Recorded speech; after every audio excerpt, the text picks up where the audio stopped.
लाभ हानि के इम्पोर्टेंट क्वेश्चन देख रहे हैं। चैप्टर को शुरू करने के लिए हम सबसे पहले इसके बेसिक क्वेश्चंस देखेंगे और बेसिक क्वेश्चंस को करने के लिए हमको सबसे पहले इसका बेसिक नॉलेज होना ज़रूरी है। लाभ हानि के चैप्टर में होता है क्रय मूल्य,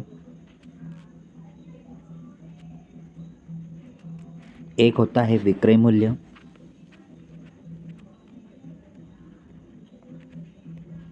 फिर होता है एक लाभ और फिर होता है हानि। इन चारों पॉइंट को हमें अच्छे से समझना है। क्रय मूल्य, विक्रय मूल्य, लाभ और हानि। देखिए ये चारों में क्रय मूल्य क्या होता है? क्रय मूल्य वो चीज़ होती है जिस मूल्य पर हम कोई चीज़ खरीदते हैं। खरीदी गई वस्तु की कीमत, वस्तु की कीमत, ठीक है। और विक्रय मूल्य क्या होता है? बेची गई वस्तु की कीमत, बेची गई वस्तु की कीमत, मतलब जिस कीमत पर हम कोई वस्तु बेचते हैं वही विक्रय मूल्य होता है। लाभ किसे कहते हैं? जब हमें कोई फ़ायदा होता है। फ़ायदा, फ़ायदा मतलब कैसे? हम कोई वस्तु कम में खरीदेंगे और ज़्यादा में बेच देंगे। हानि मतलब कि नुकसान, या फिर आप बोल सकते हैं घाटा। बस ये चार चीज़ें हैं समझने के लिए। हम जानते हैं कि लाभ कैसा होगा? जब हम कोई वस्तु को ज़्यादा कीमत में बेचेंगे। मानो हमारे पास कोई वस्तु है, एक पेन है जो 10 रुपये में लाए और हमने उस पेन को 20 रुपये में बेचा, मतलब कि हमने एक्स्ट्रा 10 रुपये और बढ़ाकर बेचा है और जो 10 रुपये बढ़ा है वही हमारा फ़ायदा हुआ। इसका विपरीत, कोई वस्तु 10 रुपये की है, हमने उसको 5 रुपये में बेच दिया, मतलब हम लाए थे ज़्यादा में और कम में बेचा, तो हमें हुआ नुकसान। बस ये चार कॉन्सेप्ट हैं। अब इस पर बेस्ड हम क्वेश्चन देखेंगे। ये सारे समझने वाले पॉइंट्स हैं, लेकिन हम इसको फार्मूलों के अनुसार भी हम बताना चाहेंगे। हालांकि ये फार्मूले होते नहीं हैं, ये हम अपने खुद से डिलीवर करते हैं ताकि किसी बच्चे को याद ना हो तो वो फार्मूले लगाकर आंसर ला सकता है। जिस प्रकार लाभ, तो लाभ देखो कैसा होता है।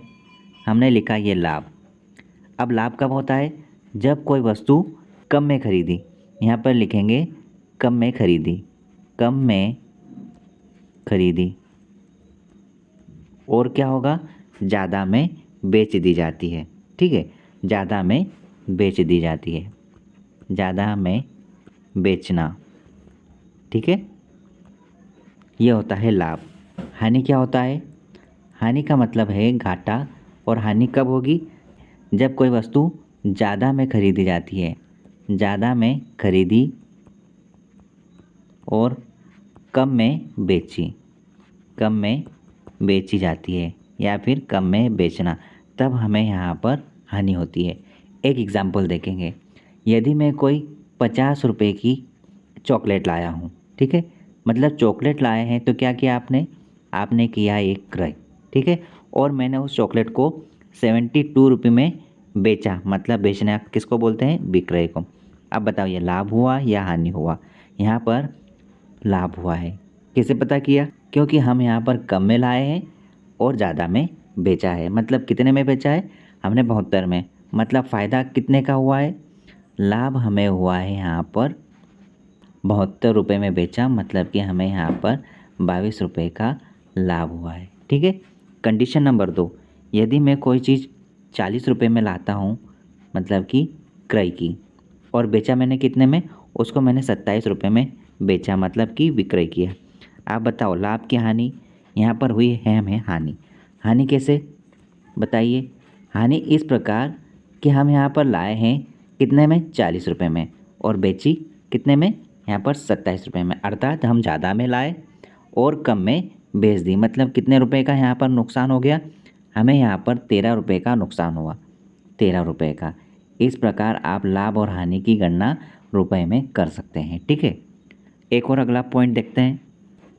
यदि देखो यहाँ पर आपको लाभ की कंडीशन दे दे कि लाभ हुआ है, और बोल दे कि लाभ हुआ है, लाभ के बाद आपको एक क्रय मूल्य की कीमत दे दे, क्रय मूल्य, ठीक है। तो आपको यहाँ पर क्वेश्चन पूछा जाएगा कि विक्रय मूल्य बताइए। विक्रय मूल्य बताइए। तो आप क्या करोगे, आपको यहाँ पर ये चीज़ दे दी, ये चीज़ गिवन है और आपको ये पूछा गया है, तो आप क्या करोगे, हमें यहाँ पर विक्रय मूल्य बताना है तो आप ये देखो कि दिया क्या है। हमें यहाँ पर लाभ दिया है और दूसरा दिया है क्रय मूल्य। फ़ायदा कब होता है, जब कोई वस्तु कम में लाते हैं और ज़्यादा में बेच दी जाती है। मतलब कि कम में लाया, मतलब कि क्रय मूल्य जो है उसको बेचा ज़्यादा में, मतलब कि कुछ तो प्रॉफिट करके अंकित किया मूल्य, तब जाके बेचा और फ़ायदा हुआ है। मतलब हम क्या करेंगे, जब यदि हमको विक्रय मूल्य बोले कि विक्रय मूल्य निकालिए, तब आप क्या करोगे कि जो क्रय मूल्य है उस मूल्य में आप कुछ जोड़ोगे, मतलब कि वही तो आपका लाभ का मार्जिन है, उसको आप जोड़ोगे तो वो आपका विक्रय मूल्य बन जाता है। ठीक है। इसी प्रकार लाभ में दूसरी कंडीशन देखते हैं।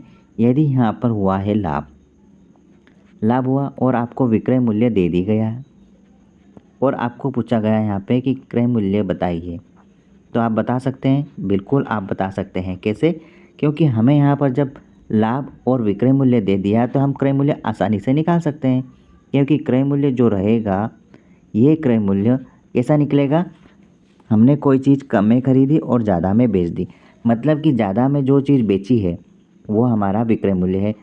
आप ज़्यादा में बेची, उसमें हम क्या करेंगे, जितना लाभ आता है उस लाभ को आप घटा दो। ठीक है। आप जैसे ही लाभ को घटाओगे आपके पास यहाँ पर क्रय मूल्य आ जाएगा। इस प्रकार से हम लाभ की यहाँ दो कंडीशन को समझ गए, जिसमें क्रय मूल्य निकालना सीख गए और विक्रय मूल्य निकालना सीख गए। अब आप बोलोगे कि लाभ निकालना बता दो। ठीक है, लाभ निकालना देख लेते हैं।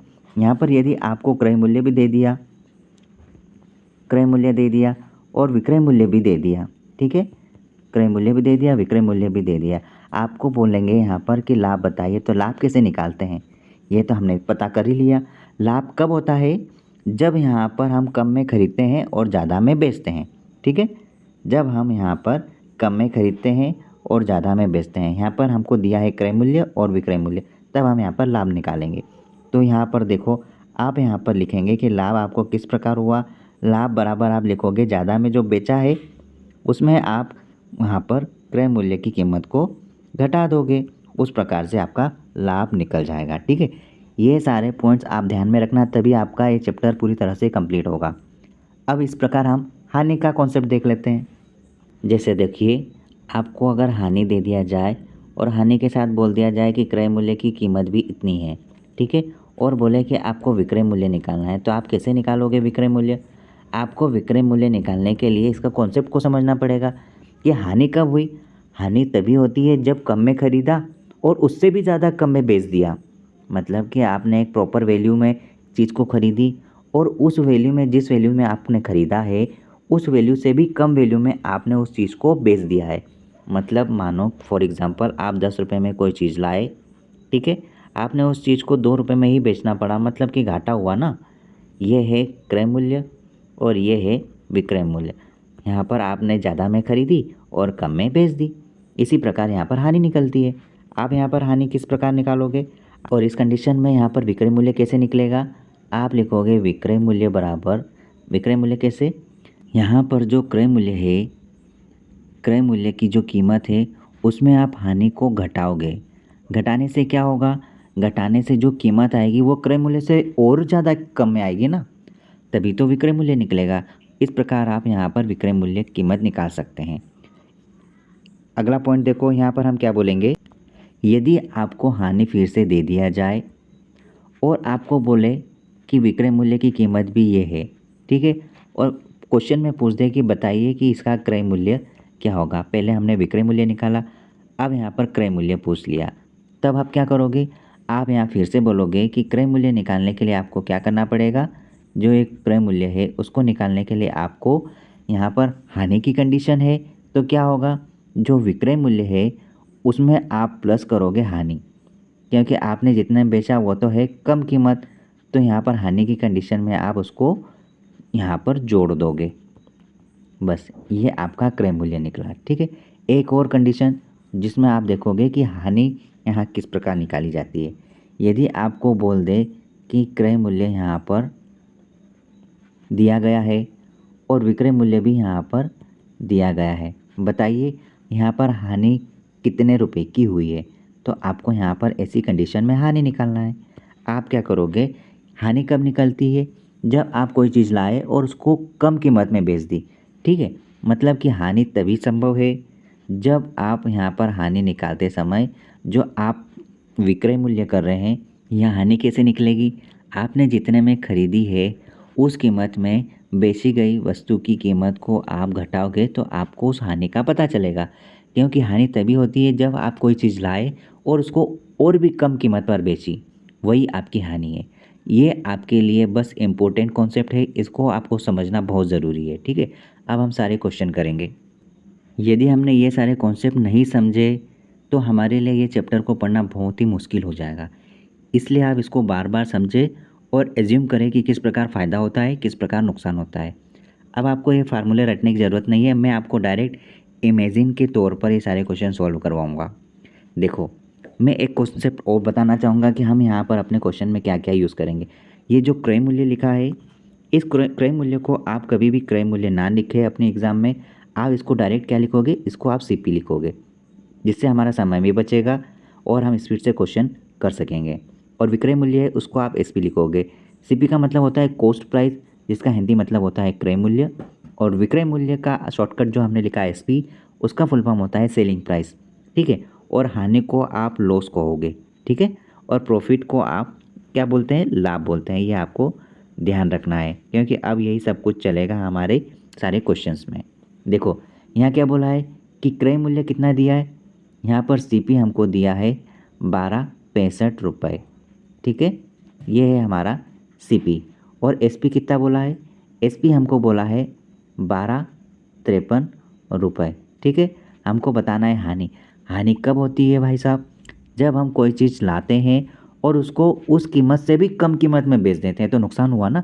देखो उसने ख़रीदा यहाँ पर 1265 रुपये में और बेच दिया उसको 1253 रुपये में, मतलब कि वो ज़्यादा में लाया, 65 में लाया था ना, और बेचा उसको कम में, 53 में। अब बताइए यहाँ पर कोई फार्मूले रटने की आवश्यकता थी, बिल्कुल भी नहीं। हमको सीधे ही दिख रहा है कि जो लॉस होगा वो लॉस कैसा होगा यहाँ पर कि आपने जो बेचा है उसमें आप जो खरीदा है उसको आप घटा रहे हो। आपने देखो, आप जोड़ घटाव कैसे होता है, आप 1200 में से 1200 को हटाओ तो आप कुछ नहीं बचा। अब आप सिर्फ 65 और 53 को देख रहे हैं। आप 65 और 53 का डिफरेंस देखो क्या है यहाँ पर। देखो 53 में आप 6 जोड़ो, 7 जोड़ोगे तो ये 60 तक आ जाता है। तो आपने 7 तो जोड़ा, आप रफ में लिखो 7, मतलब 60 तक आ गए। आप हाँ 65 है मतलब 5 और जोड़ना है। मतलब ये दिमाग में करने वाली चीज़ बता रहा हूँ। ये है 7 5 12, मतलब कि आपको लॉस कितना हो रहा है, यहाँ पर 12 रुपये का लॉस हो रहा है, ठीक है। इस प्रकार से आप सारे क्वेश्चंस बना सकते हैं। ये क्वेश्चन आते नहीं हैं लेकिन ये आपके वार्म अप के लिए 3-4 हम क्वेश्चन करेंगे ताकि आपकी थिंकिंग एबिलिटी बढ़े। नेक्स्ट को 2-3 क्वेश्चन और देख रहे हैं। किसी वस्तु का क्रय मूल्य ज्ञात करना है। यदि विक्रय मूल्य 450 रुपये है और लाभ 150 रुपये का होता है। इस क्वेश्चन को कैसे बनाओगे, देखो आपको बोला है कि सीपी आप निकाल दो, ठीक है। हम आपको एसपी बता रहे हैं कि ये है 450, ठीक है। और बोल दिया कि इस एसपी के पीछे आपको प्रॉफिट हुआ है 150 रुपये का। आप क्या तर्क लगा रहे हैं, मतलब कि जब किसी चीज़ को बेचा, ठीक है, बेचने पर 150 रुपये का फ़ायदा हुआ। अब बताओ फ़ायदा कब होता है, दिमाग से इमेजिन करो कि फ़ायदा कब हुआ। यदि हम कोई कीमत में कोई चीज़ को लाए और उस कीमत पर कुछ एक्स्ट्रा चार्ज लगा के उसको ज़्यादा रुपए में बेच दी, ठीक है। अब हमको यहाँ पर क्रय मूल्य अगर निकालना हो, कॉस्ट प्राइस निकालना हो तो हम क्या करेंगे, हम यहाँ पर जिस कीमत में हमने चीज़ों को बेचा, मतलब कि फ़ायदा तभी होता है जब उसके अंदर हमने लाभ को जोड़ा है कि इतना रुपए मेरे को चाहिए ही चाहिए। अगर आप कोई 100 रुपये की पेन लाए और आपने कहा कि यार मैं इसको बेच दूंगा 20 रुपये ज़्यादा में, मतलब आपको 20 रुपये ज़्यादा चाहिए ही चाहिए, मतलब वो चीज़ 120 में तो गई है, सेलिंग प्राइस 120 आया है, लेकिन उसके अंदर क्रय मूल्य निकालोगे तो क्या करोगे आप, आपने जितने में बेचा और जितना फ़ायदा हुआ, फ़ायदा घटा दो तो आपका कॉस्ट प्राइस निकल जाएगा। तो यही तो आपका फार्मूला बन गया। रटने की तो बिल्कुल भी ज़रूरत नहीं थी।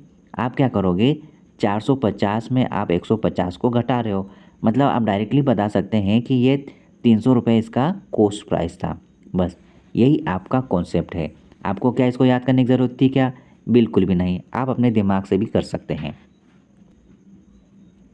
यदि आपको क्रय मूल्य इतना बता दिया जाए और विक्रय मूल्य भी इतना बता दिया, तो आपको बताना है कि लाभ होगा तो कितना होगा, ये आपको डिसाइड करके बताना है। जैसे आप सबसे पहले ये लिखो कि क्रय मूल्य को हम क्या बोलते हैं, हम इसको बोलते हैं कॉस्ट प्राइस, इसको बोलते हैं सेलिंग प्राइस, और आपको यहाँ पर प्रॉफिट बताना है या फिर आप लॉस बताना है। मैं यहाँ पर क्लू नहीं दूंगा। देखो यहाँ पर बोला गया है कि कॉस्ट प्राइस यहाँ पर 3,355 रुपये है और यहाँ पर विक्रय मूल्य है 7,355। तो यहाँ पर लाभ होगा या हानि होगा? मेरे को सीधे से नज़र आ रहा है कि यहाँ पर कम में ख़रीदा और ज़्यादा में बेच दिया। 3,355 रुपये कम वैल्यू है और 7,355 रुपये ज़्यादा वैल्यू है, मतलब कम में ख़रीदा और ज़्यादा में बेच दिया। मैं बोल सकता हूँ कि मेरे को फ़ायदा हुआ है, लाभ हुआ है। बस आप लाभ कैसे निकालोगे? आपको पता है जो बड़ी कीमत है वो विक्रय मूल्य है, सेलिंग प्राइस है। सेलिंग प्राइस में से आप कॉस्ट प्राइस घटा दो, यही आपका लाभ है। 7,355 में आपने घटाया यहाँ पर 3,355। क्या करोगे आप, कैसे घटाओगे? देखो 55 तो ये जीरो हो गए, 300 वाला रेंज भी जीरो हो गया। आप 7,000 में से 3,000 जाएंगे तो आपके पास सिर्फ और सिर्फ 4,000 रुपये बचेंगे। मतलब आपका यही उत्तर है, ये डायरेक्ट ये आपका आंसर रहेगा। ठीक है, अब नेक्स्ट क्वेश्चन देख रहे हैं हम। देखिए ऐसे क्वेश्चन कुछ कुछ आ जाते हैं इजी। एक आदमी 1,400 रुपये में एक साइकिल खरीदता है और 15% की हानि पर बेचता है। साइकिल का विक्रय मूल्य क्या होगा, ये हमें बताना है। देखिए मैं आपको ये कहना चाहूँगा कि लाभ हानि का जो चैप्टर है वो चैप्टर सिर्फ और सिर्फ यहाँ पर सीपी पर ही डिपेंड है, मतलब कि कॉस्ट प्राइस अर्थात क्रय मूल्य पर ही डिपेंड है। यदि क्रय मूल्य है तो ये टॉपिक है, वरना ये टॉपिक ही नहीं है, क्योंकि क्रय मूल्य से ही आप विक्रय मूल्य की प्राइस बनाते हैं। मतलब अगर कोई चीज़ आप लाओगे तो ही बेचोगे ना, और जब बेचोगे तो ही आपको प्रॉफिट का और लॉस का पता चलता है, और जब इनका पता चलता है तभी तो आप इनका परसेंटेज निकालोगे, और जब सीपी रहेगा तभी तो आप किसी चीज़ में छूट दोगे, तभी तो वो बिकेगी। ठीक है, तो ये टॉपिक ओवरऑल क्रय मूल्य पर डिपेंड है। ठीक है, क्रय मूल्य अपने आप में 100% वैल्यू होती है। ठीक है, ये आपको हमेशा ध्यान रखना है, चाहे आप इस वीडियो से पढ़ रहे हैं, चाहे आप किसी और भी टीचर से पढ़ रहे हैं, क्रय मूल्य अपने आप में 100% वैल्यू रखता है। ठीक है, अब इस क्वेश्चन को सॉल्व करो। यहाँ पर क्या बोला गया, एक साइकिल खरीदी उसने 1,400 रुपये में। यदि आपने साइकिल खरीदी, उसका कॉस्ट प्राइस कितना था, 1,400 रुपये। ठीक है, मान लिया। क्या बोला है, उसे 15% की हानि पर बेचता है। अब ये जो कॉस्ट प्राइस है इस पर यदि हानि हो गई, मतलब कि ये जो क्रय मूल्य है इस पर अगर 15% की मैं हानि कर दूँ, हानि करूँगा, अगर ये क्रय मूल्य है तो याद रखना क्रय मूल्य में लाभ और हानि की गणना उसके साथ में ही होती है। ठीक है, अगर मैं इसको अपने आप में 100% वैल्यू मानूँ, ये अपने आप में 100% वैल्यू है, जिसे अभी हमने थोड़ी देर पहले देख लिया। 100% वैल्यू है, उसमें 15% की हानि कर दूँ, मैंने किया यहाँ 15% का लॉस, तो ये 100% से कितना परसेंट रह गया, ये रह गया सिर्फ और सिर्फ 85%। ठीक है, 85% रह गया है। अब मैं आपको इसको काटना सिखा रहा हूँ। देखो प्रतिशत से आप डायरेक्ट 2 ज़ीरो को कैंसिल कर लो। ठीक है, आपने कैंसिल की, आपके पास यहाँ पर क्या बचा, आपके पास यहाँ 14 बचा और 85 बचा। बस इसका आप मल्टीप्लाई कर दो, आपका आंसर रेडी है। आप 14 का टेबल 5 बार बोलो, 14 पंजे 70, 70 की शून्य, हासिल का आया 7। अब देखो जीरो कहाँ है, तीनों ऑप्शन में है, मतलब ऑप्शन डी तो आपका उत्तर नहीं होगा। फिर देखो क्या आ रहा है, 14 अटे 112, 112 और 7 119, 119। ठीक है, अब 119 कहाँ है, आप 119 आप बोल सकते हैं ऑप्शन नंबर 3 में है, तो आप इसको इस प्रकार से लिख सकते हैं और आपका उत्तर आ गया 119। Option number 3 is right. देखिए एक नया टाइप, एक विक्रेता ने 1 रुपये में 6 टॉफ़ियाँ खरीदी। 20% लाभ कमाने के लिए उसे 1 रुपये में कितनी टॉफ़ियाँ बेचनी होगी। देखो ऐसे सवालों को बहुत ही शांति से करते हैं और सबसे इजी क्वेश्चन है, सेम वही का वही है। देखो यहाँ पर क्या बोला गया, एक विक्रेता ने 1 रुपये में 6 टॉफ़ियाँ खरीदी, मतलब हम निकालेंगे यहाँ पर क्रय मूल्य। क्रय मूल्य क्या है, 1 रुपये में 6 टॉफ़ियाँ। ठीक है, ये आपका क्रय मूल्य है। आप यहाँ पर इससे ज़्यादा मत अभी सरल करो, मेरे को पता है ये सरल हो जाएगा, दशमलव में उत्तर आएगा, लेकिन हमने यहाँ पर लिख दिया 1 रुपये में 6 टॉफ़ियाँ, ये हमारा क्रय मूल्य मानते हैं। ठीक है, फिर क्या बोला, 20% लाभ कमाने के लिए उसे 1 रुपये में कितनी टॉफ़ियाँ बेचना है। तो आप ये जब आपने यहाँ क्या निकाला, कॉस्ट प्राइस निकाला है, और मैंने अभी बता दिया था कि कॉस्ट प्राइस अपने आप में 100% होता है।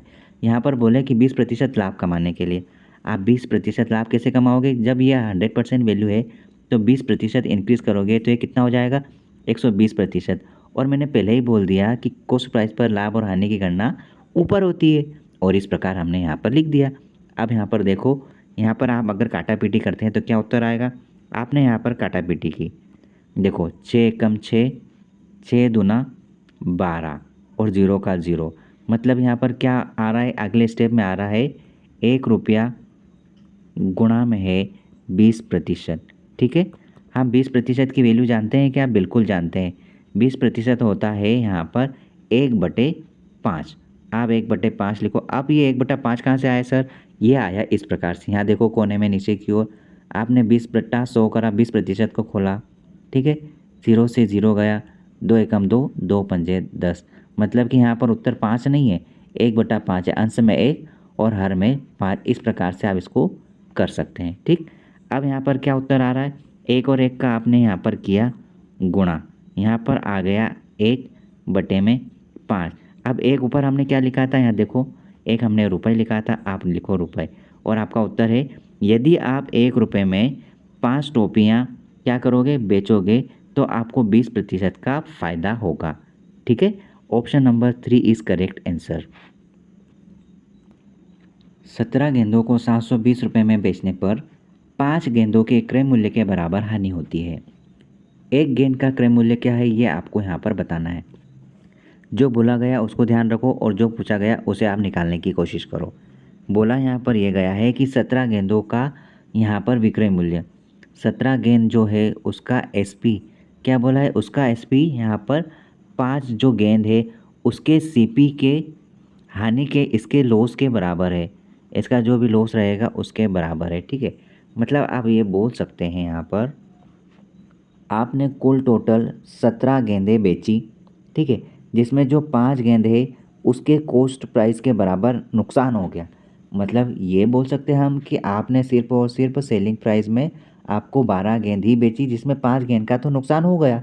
तो आप ये बोल सकते हैं कि यहाँ पर आपने 12 गेंद बेची, 12 का एसपी है और यहाँ पर 5 का सीपी है। ठीक है, इस प्रकार से आप समझा सकते हैं। अब यहाँ देखो, आप एसपी को अलग कर लो और सीपी के अलग कर लो। आप एक काम करिए, आप यहाँ पर जो सीपी लिखा है इसको यहीं रहने दो, और एसपी को इधर ले आओ। इधर देखो, यहाँ पर 12 के साथ गुणा में है, तो आप एसपी को यहाँ लिखो, तो 12 यहाँ का यहाँ रह जाएगा, और सीपी के पास जो 5 है ये गुणा में है, तो इधर बटे में आ जाएगा। ठीक है, अब आप यहाँ पर ध्यान से देखिए कि आपका जो कॉस्ट प्राइस है, कॉस्ट प्राइस 12 रुपये है, और आपका यहाँ पर सेलिंग प्राइस है वो आपका 5 रुपये है।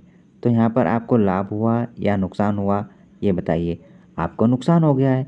कितने का नुकसान हुआ, देखो 12 रुपये में यहाँ पर खरीदी, कॉस्ट प्राइस 12 है और सेलिंग प्राइस यहाँ पर 5 है।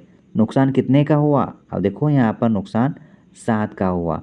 ठीक है, ये 7 रुपये का नुकसान हुआ। लेकिन देखिए यहाँ पर एग्जामिनर ने क्या कहा, एक गेंद का क्रय मूल्य बताइए। अब एक गेंद का क्रय मूल्य कैसे निकालोगे, क्योंकि आपने यहाँ पर 720 रुपये बोला है। ये 720 वाकई में अगर आप देखोगे तो ये 12 गेंदों का सेलिंग प्राइस है। ठीक है, आप इस प्रकार से निकाल सकते हैं। तो यहाँ पर बोला है 720 रुपये, जो कि यहाँ पर 12 गेंदों का विक्रय मूल्य है। तो आप इसको काट दो, 12 एकम 12, 12 6 72, मतलब कि 60, यहाँ पर 60 रुपये एक गेंद का क्रय मूल्य है। अब आप बोलोगे कि सर ये 7 का क्या मतलब है, ये तब जब आपको प्रतिशत निकालने को बोलता तब आप यहाँ पर 7 का इस्तेमाल करते, लेकिन यहाँ पर बोल दिया कि 17 गेंदों को 720 रुपये में बेचने पर, तो आपने यहाँ तो बोला कि बेचने पर, लेकिन 5 गेंदों के क्रय मूल्य के बराबर हानि हो रही है।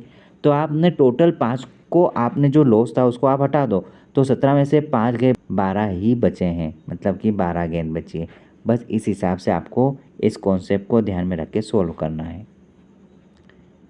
एक वस्तु को 1920 रुपये में बेचने पर अर्जित प्रतिशत लाभ उसी वस्तु को 1280 रुपये में बेचने पर हुई हानि प्रतिशत के बराबर है। 25% लाभ कमाने के लिए वस्तु को किस मूल्य पर बेचा जाना चाहिए। जैसा जैसा बोला है वैसा आप करते चलो। यहाँ पर देखो कि 1920 रुपये में यहाँ पर किसी चीज़ को बेचा, तो उसको लाभ हुआ। ठीक है, मैंने बताया कि सेलिंग प्राइस पर लाभ हुआ है, तो यहाँ पर आप क्रय मूल्य कैसे निकालोगे? आपको यहाँ पर अगर सीपी निकालना है तो आप कैसे निकालोगे? आप जो बेची गई कीमत पर आप लाभ घटा दो, मतलब कि आप उसमें प्रॉफिट को घटा दोगे तो आप कहाँ पर पहुँच जाओगे? आप यहाँ पर कॉस्ट प्राइस पर पहुँच जाओगे। लेकिन फिर क्या बोला गया है कि उसी वस्तु को 1280 रुपये में बेचा। कितने में? 1280 रुपये में बेचा। बेचने पर प्रतिशत हानि के बराबर उसको रिस्पॉन्स मिला है, मतलब कि अगर वो 1280 रुपये में यहाँ पर बेचा है किसी चीज़ को, तो उसको जो हानि हो रही है, अगर हानि जुड़ जाती तो आपको यहाँ पर कॉस्ट प्राइस मिल जाता, क्योंकि हानि हुई है ना। तो आप यहाँ पर क्या लिख सकते हैं? लॉस। इस प्रकार से माना कि जितना ही प्रॉफिट हुआ है उतना ही लॉस हुआ है, क्योंकि उसने बोला है ना प्रतिशत लाभ उस वस्तु को इतने में बेचेंगे उसकी हानि के बराबर है। मतलब कि यहाँ जितना एक्स है यहाँ भी उतना एक्स रहेगा, लेकिन ये 1920 रुपये में से घटेगा तो कॉस्ट प्राइस आएगा, और ये 1280 रुपये में जुड़ेगा तो कॉस्ट प्राइस आएगा। ठीक है, अब आप क्या करोगे? इन दोनों को जोड़ लो। आप एक्स को अलग लिया, आप एक काम करिए, एक्स को इधर लाओगे तो 2x हो जाएगा, और आप यहाँ पर 1920 में से आप 1280 रुपये घटाओगे तो आपका उत्तर यहाँ आ जाएगा। आप कैसे घटाओगे? आप ज़ीरो तो ज़ीरो रहेगा, ठीक है। उसके बाद यहाँ है 2 और यहाँ है 8, 12 में से 8 चले जाएगा तो यहाँ पर कितना बचेगा? 4। अब आगे जो 12 लिखा है 12 को 13 बनाओ। अब 19 में से 13 गए तो कितने बचे यहाँ पर? 6, और ये लिखो 640। अगर एक्स की वैल्यू निकालोगे तो यहाँ आप क्या करोगे? बटे में 2 ले जाओगे तो आपके पास यहाँ पर एक्स की वैल्यू क्या आ जाएगी? एक्स की वैल्यू आपके पास यहाँ पर आ जाएगी 3, 2, 0। अब ये क्या कहा जा रहा है? पहले तो आप यहाँ पर इसका कॉस्ट प्राइस निकालो। एक्स की वैल्यू निकाली, कॉस्ट प्राइस निकालो। या तो आप कॉस्ट प्राइस निकालने के लिए आपको इस पर वैल्यू रखना है या तो इस पे वैल्यू रखना है। आप जिस पे भी रखोगे वैल्यू दोनों की सेम आएगी। मैं एक काम करता हूँ, 1280 में मैं एक रखूँगा यहाँ पर। तो आपने 1280 लिखा, उसमें आपने 320 रुपये रख दिए, तो यहाँ पर कॉस्ट प्राइस कितना आ गया? 0 का 0, 8 और 10 की 0, हासिल का आया 1, और यहाँ पर 3, 3 और 2 5, 5 और 1 6, ठीक है। और यहाँ पर 1600 रुपये। ये क्या है? ये आपका सीपी है, ठीक है। फिर क्या बोला गया है यहाँ पर कि इस सीपी में 25% का लाभ कमाने के लिए वस्तु को किस कीमत पर बेचे। तो आप एक काम करो, 1600 रुपये है, इस पर 25% का लाभ कमा लो, तो ये अपने आप में 100% वैल्यू है। आप इसको 125% बना दो, ठीक है। आपने 25% बना दिया, आप इसको सोल्व कर लो। सोल्व कैसे करोगे? ये प्रतिशत से 2 ज़ीरो को आप इस प्रकार काट दो, और अब आने वाली स्टेप क्या रहेगी? देखो, 16 चौक 64, 16 पंजे 80 की 0, हासिल क्या है यहाँ पर? 8, 16 दूनी 32, 32 और 8 40 की 0, हासिल क्या है? कितना? फिर आगे यहाँ पर 4, फिर क्या बचा? 16 कम 16, 16 और 4 20। बस यही आपका उत्तर है। मतलब कि वो है कि उसको 2000 रुपये में बेचा जाना चाहिए उस वस्तु को, यदि वो 25% का लाभ कमाना चाहती है तो, ठीक है। इस प्रकार से आप इन सारे क्वेश्चंस को सोल्व कर सकते हैं। नेक्स्ट क्वेश्चन देखिए, कुछ वस्तुओं को 5 रुपये में 6 वस्तुओं के हिसाब से खरीदा और 6 रुपये में 5 वस्तुओं के हिसाब से बेचा, लाभ प्रतिशत बताइए। देखो, बोला ये गया है कि किसी वस्तु को 5 रुपये में यहाँ पर 6 की दर से खरीदा, 6 वस्तुओं की दर से खरीदा, ठीक है। ये क्या है? ये आपका सीपी है, सीपी। एसपी क्या कहा गया है? एसपी कहा गया है कि उनमें से 6 रुपये में 5 वस्तुओं के हिसाब से बेचा, मतलब कि 6 रुपये में 5 वस्तुओं की दर के हिसाब से बेचा, ठीक है। तो आप लाभ प्रतिशत कैसे निकालोगे? सबसे पहले तो इनकी वैल्यू बराबर करना पड़ेगी ना, आपकी क्वांटिटी बराबर करना पड़ेगी। जब तक आप क्वांटिटी बराबर नहीं कर सकते, आप वहाँ पर उनके रुपए का यहाँ पर सही तरीके से बता नहीं सकते कि सही क्या है, यहाँ पर लाभ हो रहा कि हानि हो रहा। तो सबसे पहले ऐसे क्वेश्चन में आप यहाँ पर क्वांटिटी को बराबर करते हैं। ये क्वांटिटी एक में देखो 6 है, एक में 5 है। क्वांटिटी को बराबर करने के लिए आप नीचे वाली संख्या का ऊपर गुणा कर लो, ऊपर वाली संख्या का नीचे गुणा कर लो। यदि आपने इस साइड गुणा करा है तो आपको इस साइड भी गुणा करना पड़ेगा। आप यहाँ पर भी 5 लिखो और यहाँ पर भी 6 लिखो। क्यों लिखा? देखो, यहाँ पर अगर हम क्वांटिटी देखें तो यहाँ पर भी 30 है और यहाँ पर भी 30 है, ठीक है। अब यहाँ पर देखो, आपने यहाँ पर तो इसकी क्वांटिटीज़ बराबर कर दी, तो यहाँ पर रुपए में कितना अंतर आ रहा है? देखो, ये आप सीपी, नया सीपी कितना बन गया? यहाँ पर 25 बन गया। और यहाँ पर 36 बन गया। ठीक है, अब आप बता सकते हैं क्या कितना फ़ायदा कितना नुकसान? बिल्कुल बता सकते हैं। सीपी हमारे पास 25 रुपये है और एसपी हमारे पास 36 रुपये है। तो बताइए इन दोनों का डिफरेंस कितना है? इन दोनों का डिफरेंस यहाँ पर 11 है, 11 रुपये का। अब बताइए जो 11 रुपये का डिफरेंस है किस पर डिपेंड है? याद रखना, जो फ़ायदा या नुकसान होता है वो सिर्फ और सिर्फ यहाँ पर क्रय मूल्य पर डिपेंड होता है। यदि क्रय मूल्य नहीं है आपके पास में तो ना ही आपके पास विक्रय मूल्य है, ना ही फ़ायदा है, ना घटाव है, ना कोई छूट है। ठीक है, तो यहाँ पर जो 11 रुपये का जो यहाँ क्या हो रहा है? लाभ हो रहा है, क्योंकि ज़्यादा में बेच दी ना, सेलिंग प्राइस है 36 रुपये। तो 11 का फ़ायदा हो रहा है कब? जब इसकी कॉस्ट प्राइस उपस्थित थी। तो आप कॉस्ट प्राइस का आप क्या करोगे? भाग दोगे। और प्रतिशत निकालने के लिए ध्यान रखना, हमने पढ़ा है कि प्रतिशत निकालने के लिए 100 का गुणा किया जाता है। ठीक है, आप 25 के टेबल से काटोगे, ये चले जाएगा 4 बार और इस प्रकार आपका उत्तर क्या आ जाएगा? 11 गुणा 4, मतलब आप बोल सकते हैं 44%। That is your correct answer. Option number 4 is right. इस प्रकार से हम क्वेश्चन को बना सकते हैं। जब एक प्लॉट इतने रुपए में बेचा जाता है तो मालिक को 15% की हानि होती है। यदि 15% लाभ कमाना हो तो बताइए उस प्लॉट को किस कीमत पर बेचा जाना चाहिए? एक लाइन का क्वेश्चन है। देखो हम यहाँ पर क्या करेंगे, उसने वैल्यू कितनी बताई है? 1870 रुपये में बेचा गया। ये सेलिंग प्राइस है, याद रखना ये सेलिंग प्राइस है। सेलिंग प्राइस में लाभ और हानि की गणना हमेशा उसके बटे में होती है। ये वैल्यू अपने आप में अगर 100% है तो इस पर हानि करवाना है। याद रखना क्रय मूल्य पर लाभ और हानि की गणना ऊपर होती है और विक्रय मूल्य में लाभ और हानि की गणना नीचे होती है। यहाँ पर ये 100% वैल्यू है, 15 की आप हानि करवाओ तो ये वैल्यू अपने आप में कितनी रह गई? 85%। फिर क्या बोला है? 15% लाभ कमाने के लिए उस वस्तु को किस कीमत पर बेचा जाना चाहिए? देखो अभी ये जो कीमत है हमने जो लिखा है इससे हमको सीपी प्राप्त होता है। ठीक है, जब इसका हम सॉल्यूशन करेंगे तो हमको सीपी मिलेगा। जब सीपी मिलने के बाद आप ध्यान रखना कि ये वैल्यू अपने आप में 100% है। ठीक है, अब इस पर आप 15% का लाभ कमाओगे, मतलब ये वैल्यू बन गई है कॉस्ट प्राइस। अब इसको सोल्व करेंगे तो जो भी उत्तर आएगा वो कॉस्ट प्राइस का रहेगा। ठीक है, ये बन गई वैल्यू कॉस्ट प्राइस। अब कॉस्ट प्राइस अपने आप में 100% होती है। अब कॉस्ट प्राइस में लाभ और हानि की गणना ऊपर होती है। तो ये वैल्यू क्या है? कॉस्ट प्राइस है तो लाभ और हानि की गणना ऊपर करेंगे हम, तो ये वैल्यू अपने आप में 115% हो जाएगी, क्योंकि 100% हम मानते हैं, 115% हो जाएगी। अब आप इसकी काटा पीटी शुरू करो। आप क्या करोगे? प्रतिशत से प्रतिशत काट दो और अब आप एक काम करो, 5 की टेबल से आप इसको काटो। 5 एकम 5, 3, 5 सते 35। यहाँ कितना आ जाएगा?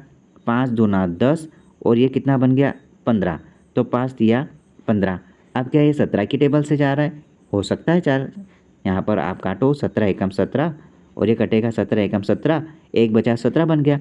17 एकम 17 और 0 का 0, मतलब देखो यहाँ पर हर की संख्या खत्म हो गई। ये 23 हर में नहीं है, याद रखना ये अंश में है। तो यहाँ पर हमारा सीपी क्या आ जाएगा? 1100 गुणा 23। बस आप इसका मल्टीप्लाई करो, 23 शून्य शून्य, 23 शून्य शून्य, 23 एकम 23 का 3 हासिल का आया यहाँ पर 2। क्या बचा फिर यहाँ पर? 23 एकम 23 और 2 25। आप यहाँ पर लिखोगे 25,300। डेट इज़ योर आंसर, मतलब कि उसको 25,300 रुपये में बेचना पड़ेगा। Option number 3 is correct answer. एक दुकानदार एक ट्रांजिस्टर 20% लाभ पर 840 रुपये में और दूसरा ट्रांजिस्टर 4% हानि पर 960 रुपये में बेचता है।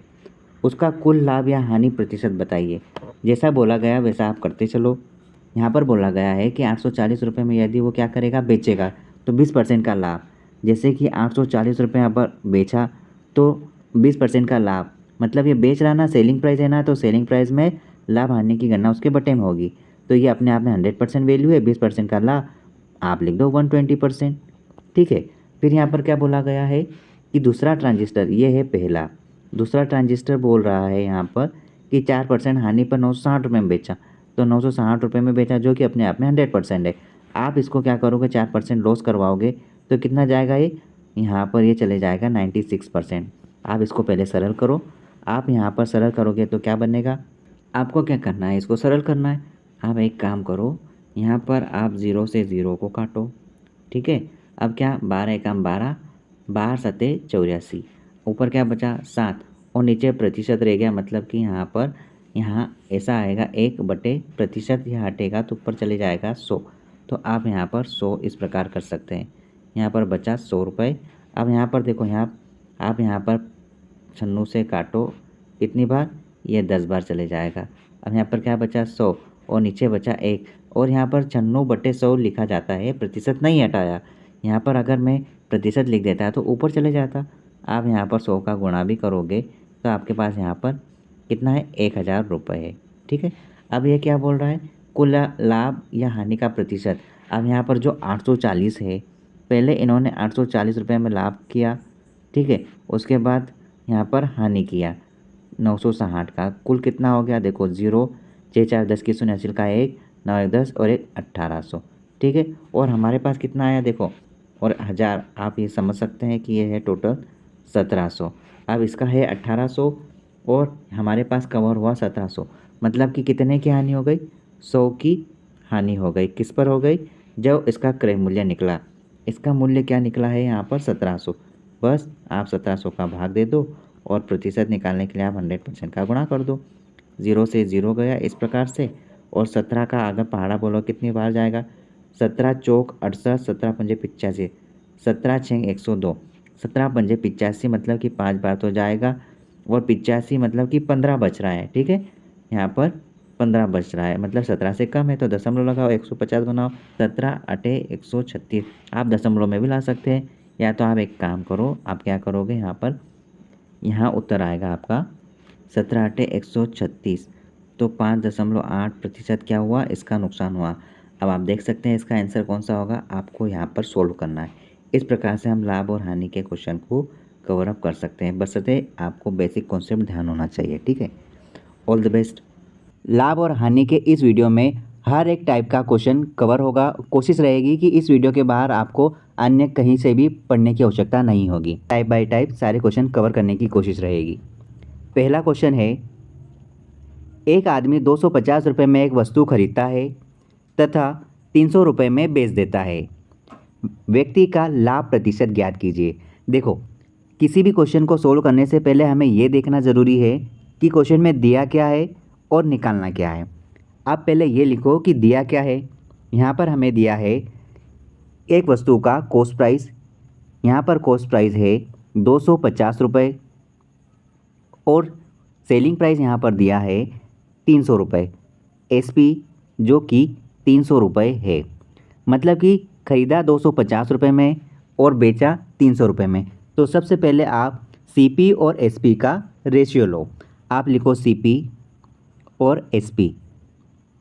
सीपी मतलब कॉस्ट प्राइस और एसपी मतलब सेलिंग प्राइस। सीपी यहाँ पर 250 है और एसपी यहाँ पर 300 है। अब यहाँ पर देखिए, इस रेशियो को क्या हम और भी सरल सस्ता कर सकते हैं? बिल्कुल हम कर सकते हैं। यहाँ पर आप 1 0 से 1 0 आप काट सकते हैं, 0 से 0 गया। बाकी आप 5 की टेबल से भी काट सकते हैं। देखो, 5 6 30 और 5 25। क्या यहाँ पर सीपी और एसपी का नया रेशियो 5:6 मान ले? बिल्कुल, इसको हमने इजी किया तो 5:6 आया। अब हम यहाँ पर ये बोल सकते हैं कि कॉस्ट प्राइस यहाँ पर अगर 5 है और सेलिंग प्राइस अगर यहाँ पर 6 है, तो आप बता सकते हैं यहाँ पर लाभ हुआ है या हानि। यहाँ पर डेफिनेटली लाभ हुआ है। और कितने का लाभ हुआ है? यहाँ पर डिफरेंस कितना है? 1 का। ठीक है। अब आप ये बात को हमेशा ध्यान रखना कि आपको फ़ायदा हो या नुकसान हो, ये फ़ायदा या नुकसान हमेशा क्रय मूल्य पर डिपेंड होता है। क्यों? क्योंकि जब तक क्रय मूल्य आपको पता नहीं होगा, आप ना तो लाभ, ना हानि, ना विक्रय मूल्य का पता लगा सकते हैं। अर्थात कहने का मतलब ये है कि जो भी लाभ या हानि होगा वो हमेशा क्रय मूल्य पर ही डिपेंड होता है। ठीक है। हमारे पास यहाँ पर 1 यूनिट आया प्रॉफिट में। आपने यहाँ पर लिखा 1 यूनिट, मतलब ये क्या है? ये आपका प्रॉफिट है। तो मैं आपको एक फार्मूला बता रहा हूँ। हालांकि फार्मूले से हमको किसी भी प्रकार से लाभ हानि चैप्टर को कवर नहीं करना है, लेकिन मैं फिर भी आपकी सुविधा के लिए लिखने की कोशिश करूँगा। आपका जो भी लाभ या हानि रहेगा, जैसे यहाँ पर प्रॉफिट हुआ है और या फिर अगले किसी भी सवाल में लॉस रहेगा, तो प्रॉफिट या लॉस जो भी रुपए में रहता है उसको आप पहले लिखेंगे। उसके बाद जो भी प्रॉफिट लॉस होता है वो हम सब जानते हैं कि कॉस्ट प्राइस पर डिपेंड है। आप उसके बटे में कॉस्ट प्राइस की वैल्यू लिखेंगे। ठीक है।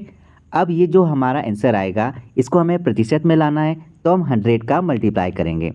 बस यही आपका उत्तर रहेगा। इससे आपको यहाँ पर प्रॉफिट या फिर जो भी लॉस निकालोगे उसका प्रतिशत प्राप्त होगा। ठीक है, बस इस पे ही डिपेंड हमें यहाँ पर इस क्वेश्चन को सोल्व करना है। आपके पास यहाँ पर देखिए कितना प्रॉफिट है, 1 का प्रॉफिट है। ठीक है, 1 का प्रॉफिट आपके कॉस्ट प्राइस पर है। यहाँ पर कॉस्ट प्राइस क्या रहेगा, यहाँ पर कॉस्ट प्राइस हमेशा ही सस्ता रेशियो रहेगा, क्योंकि हमने इसके बाद ही तो यहाँ पर ये प्रॉफिट निकाला है। हमने यहाँ पर बटे में कॉस्ट प्राइस लिखा जो कि 5 है। बस आप इसको सरल करेंगे, 100 से मल्टीप्लाई करेंगे तो वो आपका आंसर परसेंटेज में आ जाएगा। अब आप सभी जानते होंगे कि 1/5 की वैल्यू क्या होती है। यदि आप जानते हैं तो आप डायरेक्ट बता सकते हैं, या फिर आप इसे सरल कर लीजिए। आप यहाँ पर इसके काटोगे 5 एकम 5 और 5 दूना 10, मतलब कि 20% आपका यहाँ पर आंसर आया है। डेट मीन्स आपको यहाँ पर प्रॉफिट हुआ है 20% का। That means option number B 20% is correct answer. Next question देखिए, यदि एक साइकिल 2500 रुपये में खरीदी जाती है तथा 2200 रुपये में बेची जाती है तो हानि प्रतिशत ज्ञात कीजिए। देखिए यहाँ पर हमें दिया है क्रय मूल्य और फिर दिया है विक्रय मूल्य। देखिए साइकिल का कॉस्ट प्राइस कितना है, यहाँ पर कॉस्ट प्राइस है साइकिल का 2500 रुपये, और यहाँ पर देखा जाए 2200 रुपये सेलिंग प्राइस दिया है। आप सेलिंग प्राइस यहाँ पर देखिए 2200 रुपये है, 2200 रुपये। सबसे पहले आप इसका रेशियो ले लीजिए। आपने जैसे ही रेशियो लिया तो आपने ये वाली वैल्यू को छोटा किया। आप यहाँ पर 2 0 से 2 0 काटेंगे, आपने दोनों तरफ से 2 0 हटा दिए। क्या और सरल हो सकता है? नहीं, इसके अलावा सरल नहीं हो रहा है। CP आपके पास यहाँ पर है 25 और SP यहाँ पर आपके पास है 22। क्या आप बता सकते हैं कि CP और SP की जो वैल्यू दी है उसके अकॉर्डिंग यहाँ पर लाभ होगा कि हानि होगा? डेफिनेटली हानि होगा, क्योंकि क्वेश्चन में भी हानि बताया है। अब देखिए यहाँ पर हानि हुई तो कितने रुपए की हानि हो रही है। आप देखिए इन दोनों के बीच में कितने का डिफरेंस है। यहाँ पर यदि हम देख रहे हैं तो यहाँ पर 3 यूनिट का डिफरेंस है, क्योंकि 25 रुपये में अगर कोई चीज़ लाते हैं तो वो 22 रुपये में बिक रही है, मतलब कि 3 यूनिट का नुकसान हो रहा है। और ये 3 यूनिट का नुकसान किस पर हो रहा है? ये लॉस जो हो रहा है, ये लॉस हो रहा है क्रय मूल्य पर। तो ये जो भी लॉस होगा, जैसे लॉस हो रहा है तो लॉस का परसेंटेज हमें निकालना पड़ेगा। हमारे पास जो भी लॉस हो रहा है ये लॉस होता है क्रय मूल्य पर, तो आप यहाँ पर क्रय मूल्य बटे में लिखेंगे और इस संख्या का प्रतिशत निकालने के लिए आप 100 से गुणा करेंगे। बस आप यहाँ पर इसका मान रख दो। यहाँ पर लॉस कितना हो रहा है? 3 का। आपने यहाँ पर CP रखा जो कि यहाँ पर अब 25 रहेगा। ठीक है, क्योंकि हमने रेशियो ले लिया और इस रेशियो के अकॉर्डिंग हम 3 लाए हैं यहाँ पर लॉस, तो उसका जो क्रय मूल्य रहेगा वो 25 रहेगा। आप यहाँ पर लिखिए 25 और बस आप यहाँ पर गुणा में 100 का मल्टीप्लाई कर दो। प्रतिशत लगाने के लिए आप 100 से गुणा करेंगे। आप बस इसको सरल करो। 25 की टेबल से अगर आपने काटा तो 100 कट जाएगा 4 बार, और इस प्रकार आपके पास उत्तर क्या आएगा? हमारे पास उत्तर आ रहा है 3 गुणा 4। मतलब आप बोल सकते हैं कि यहाँ पर लॉस कितना हो रहा है? लॉस आपका यहाँ पर 12% हो रहा है। That is your correct answer. मतलब कि साइकिल को बेचने पर यहाँ 12% का नुकसान हो रहा है। Option number C is correct answer. Option C।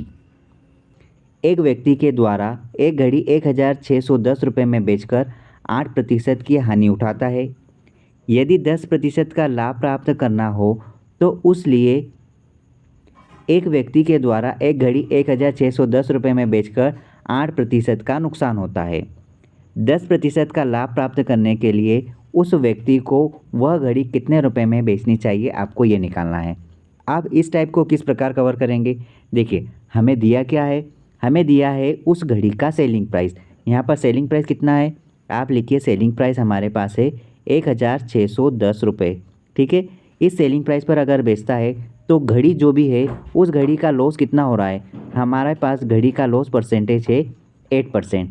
ठीक है, यहाँ पर बोला ये गया है कि इस लॉस की बजाय यदि वो यहाँ पर कितना 10% का प्रॉफिट चाहता तो उस व्यक्ति को वह घड़ी कितने रुपए में बेचना पड़ता। मतलब कि जो नया सेलिंग प्राइस रहेगा उसको आपको फाइंड करना है। देखो इसको एक लाइन में आप कर सकते हैं। आप क्या करेंगे? यहाँ पर किसी वस्तु का सेलिंग प्राइस बोला है ना, यहाँ पर वो वस्तु है सेलिंग प्राइस। याद रखना सेलिंग प्राइस में लाभ और हानि की गणना होती है यहाँ पर उसके बटे में। तो जो सेलिंग प्राइस है हमको ये यहाँ पर सेलिंग प्राइस दिया है 1610 रुपये। ठीक है। ये अपने आप में पूरा का पूरा 100% वैल्यू रखता है, ठीक है। यदि मैं इसको बेचता हूँ तो 8% की हानि हो रही है। मतलब ये अगर 100% वैल्यू रख रहा है, 8% का नुकसान हो रहा है, तो ये वैल्यू कितनी रह गई? ये वैल्यू रह गई अभी 92%, ठीक है। और आप सभी जानते हैं कि प्रॉफिट और लॉस के जो भी सवाल होते हैं उसमें जो सेलिंग प्राइस अगर दिया हो तो सेलिंग प्राइस में लाभ और हानि की गणना हमेशा उसके बटे में होती है। यदि आप यहाँ पर इसके बराबर 92% रखते हैं, मतलब 8% का लॉस हो गया है सेलिंग प्राइस पे, तो ये 92% रह गई, ठीक है। बोला क्या गया है कि 10% का लाभ प्राप्त करना होता, तो आप क्या करोगे? ये वैल्यू अपने आप में, अब इसको 100% मानो, ठीक है। अगर 10% का प्रॉफिट जनरेट करना होता तो वो व्यक्ति इस घड़ी को कितने में बेचता? देखिए, आप यहाँ पर 10% का प्रॉफिट कैसे करवाओगे? आपको कभी भी ऐसे नहीं लिखना है, ठीक है। ये होता है गलत।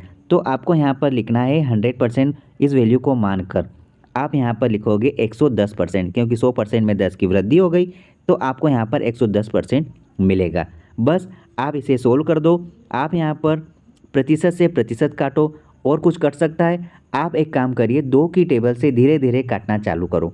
यहाँ पर 2 की टेबल से अगर आप काटोगे तो 55 बार कंप्लीटली चले जाएगा। अब यहाँ पर 2 की टेबल से काटोगे तो कितनी बार जाएगा? यहाँ पर जाएगा 46 बार, मतलब कि 46 दूनी 92 होता है। क्या आप और काट सकते हैं? बिल्कुल काट सकते हैं। आप यहाँ पर 46 को काटो 2 की टेबल से 23 बार, ठीक है। आपने यहाँ पर 1610 को काटा 2 की टेबल से, तो ये देखो ये 8 बार तो कम्प्लीटली चले जाएगा, ठीक है। फिर बचेगा यहाँ पर आप 0, और फिर यहाँ पर 5 की टेबल से काटो तो यहाँ 800 बार, 805 बार कट गया। क्या और कटेगा? आप देखिए यहाँ पर और कट सकता है क्या? देखिए, ऑब्जेक्टिव में किसी भी प्रकार से दशमलव में उत्तर नहीं है। इसका मतलब ये है कि अब ये 23 के पहाड़े से पूरी तरह से कट रहा है। आप इसे काटना चालू करें, आप इसे काटें। आप यहाँ पर अगर 23 की टेबल से काटोगे तो 23 एकम 23। अब यहाँ पर देखो 23 चौक तो ज़्यादा हो जाएगा, तो 23 या 69 हो रहा है, तो आप 3 बार तो पूरी तरह से कम्प्लीटली इसको काटोगे, ठीक है। अब यहाँ पर क्या बच गया? आपके पास यहाँ पर हासिल का 11 बच गया, ठीक है। अब यहाँ पर 11 बचा, मतलब आप उतारोगे फिर यहाँ पे आगे 5, 115। आप 23 का टेबल बोलो कि 115 या फिर 115 के पास रहे, तो 23 की टेबल में 115 आता है 5 बार, तो आप यहाँ पर 5 बार में इसको काट सकते हैं। तो आपके पास अब यहाँ पर क्या बचा है? आपके पास यहाँ पर किसी प्रकार से कोई भी हासिल का नहीं बचा है। बस जो भी वैल्यू बच रही है आप उसका गुणा कर लीजिए, 35 इंटू 55। अब दो संख्याओं का गुणा कैसे करते हैं ध्यान से देखो। आप लिखो यहाँ पर 35, 55 का गुणा करना है। आपको बच्चों की तरह स्कूली जीवन की तरह नहीं करना है कि आपने पहले गुणा किया फिर उनको क्रॉस लगा के फिर गुणा किया फिर आपको जोड़ना, ऐसा नहीं करना है। देखो एक लाइन में कैसे होता है, पहले इन दो संख्याओं का गुणा करेंगे। कितना आ रहा है? 25 आया ना। आप 25 के लिखो 5, हासिल के आए यहाँ पर 2, ये याद रखें। अब क्या करना है? इन दोनों संख्याओं का गुणा करो। ये कितना हो रहा है? ये हो रहा है 15, और ये कितना हो रहा है? ये हो रहा है 25। आप इन दोनों संख्याओं को, और ये कितना हो रहा है? ये हो रहा है 25। आप इन दोनों संख्याओं को जोड़ दो। 15 और 25 कितने हो रहे हैं? 40। 40 में ये दो जोड़ेंगे तो 42 हो रहे हैं, ठीक है। 42 का आप यहाँ पर लिखो 2, और आपके पास हासिल का आप कितना बचा? अब बच गया आपके पास 4।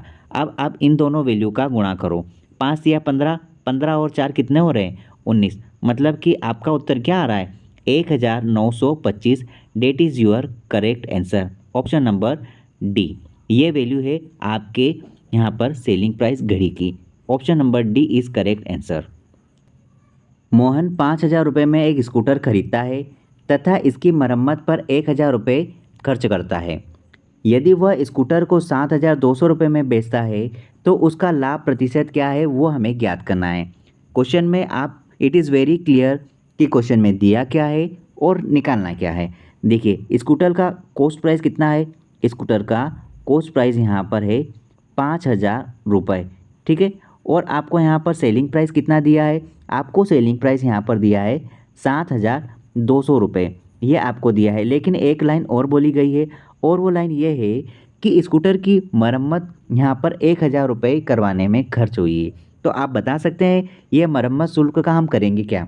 याद रखें कि जितना भी खर्च आएगा किसी वस्तु को खरीदने पर, जितना भी खर्च आता है वो खर्च हमेशा ही कॉस्ट प्राइस पर जुड़ता है। यहाँ पर ये एक इम्पोर्टेंट पॉइंट है। तो आप इसमें खर्च जोड़ोगे जो 1000 का हुआ, ठीक है।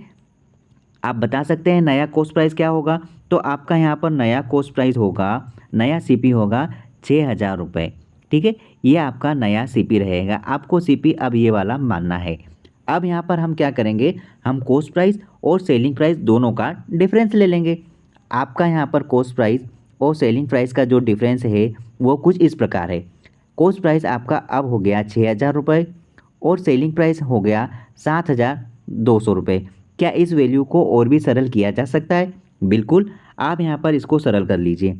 20 से 20 आप काटो, आपके पास यहाँ पर 60 और 62 है।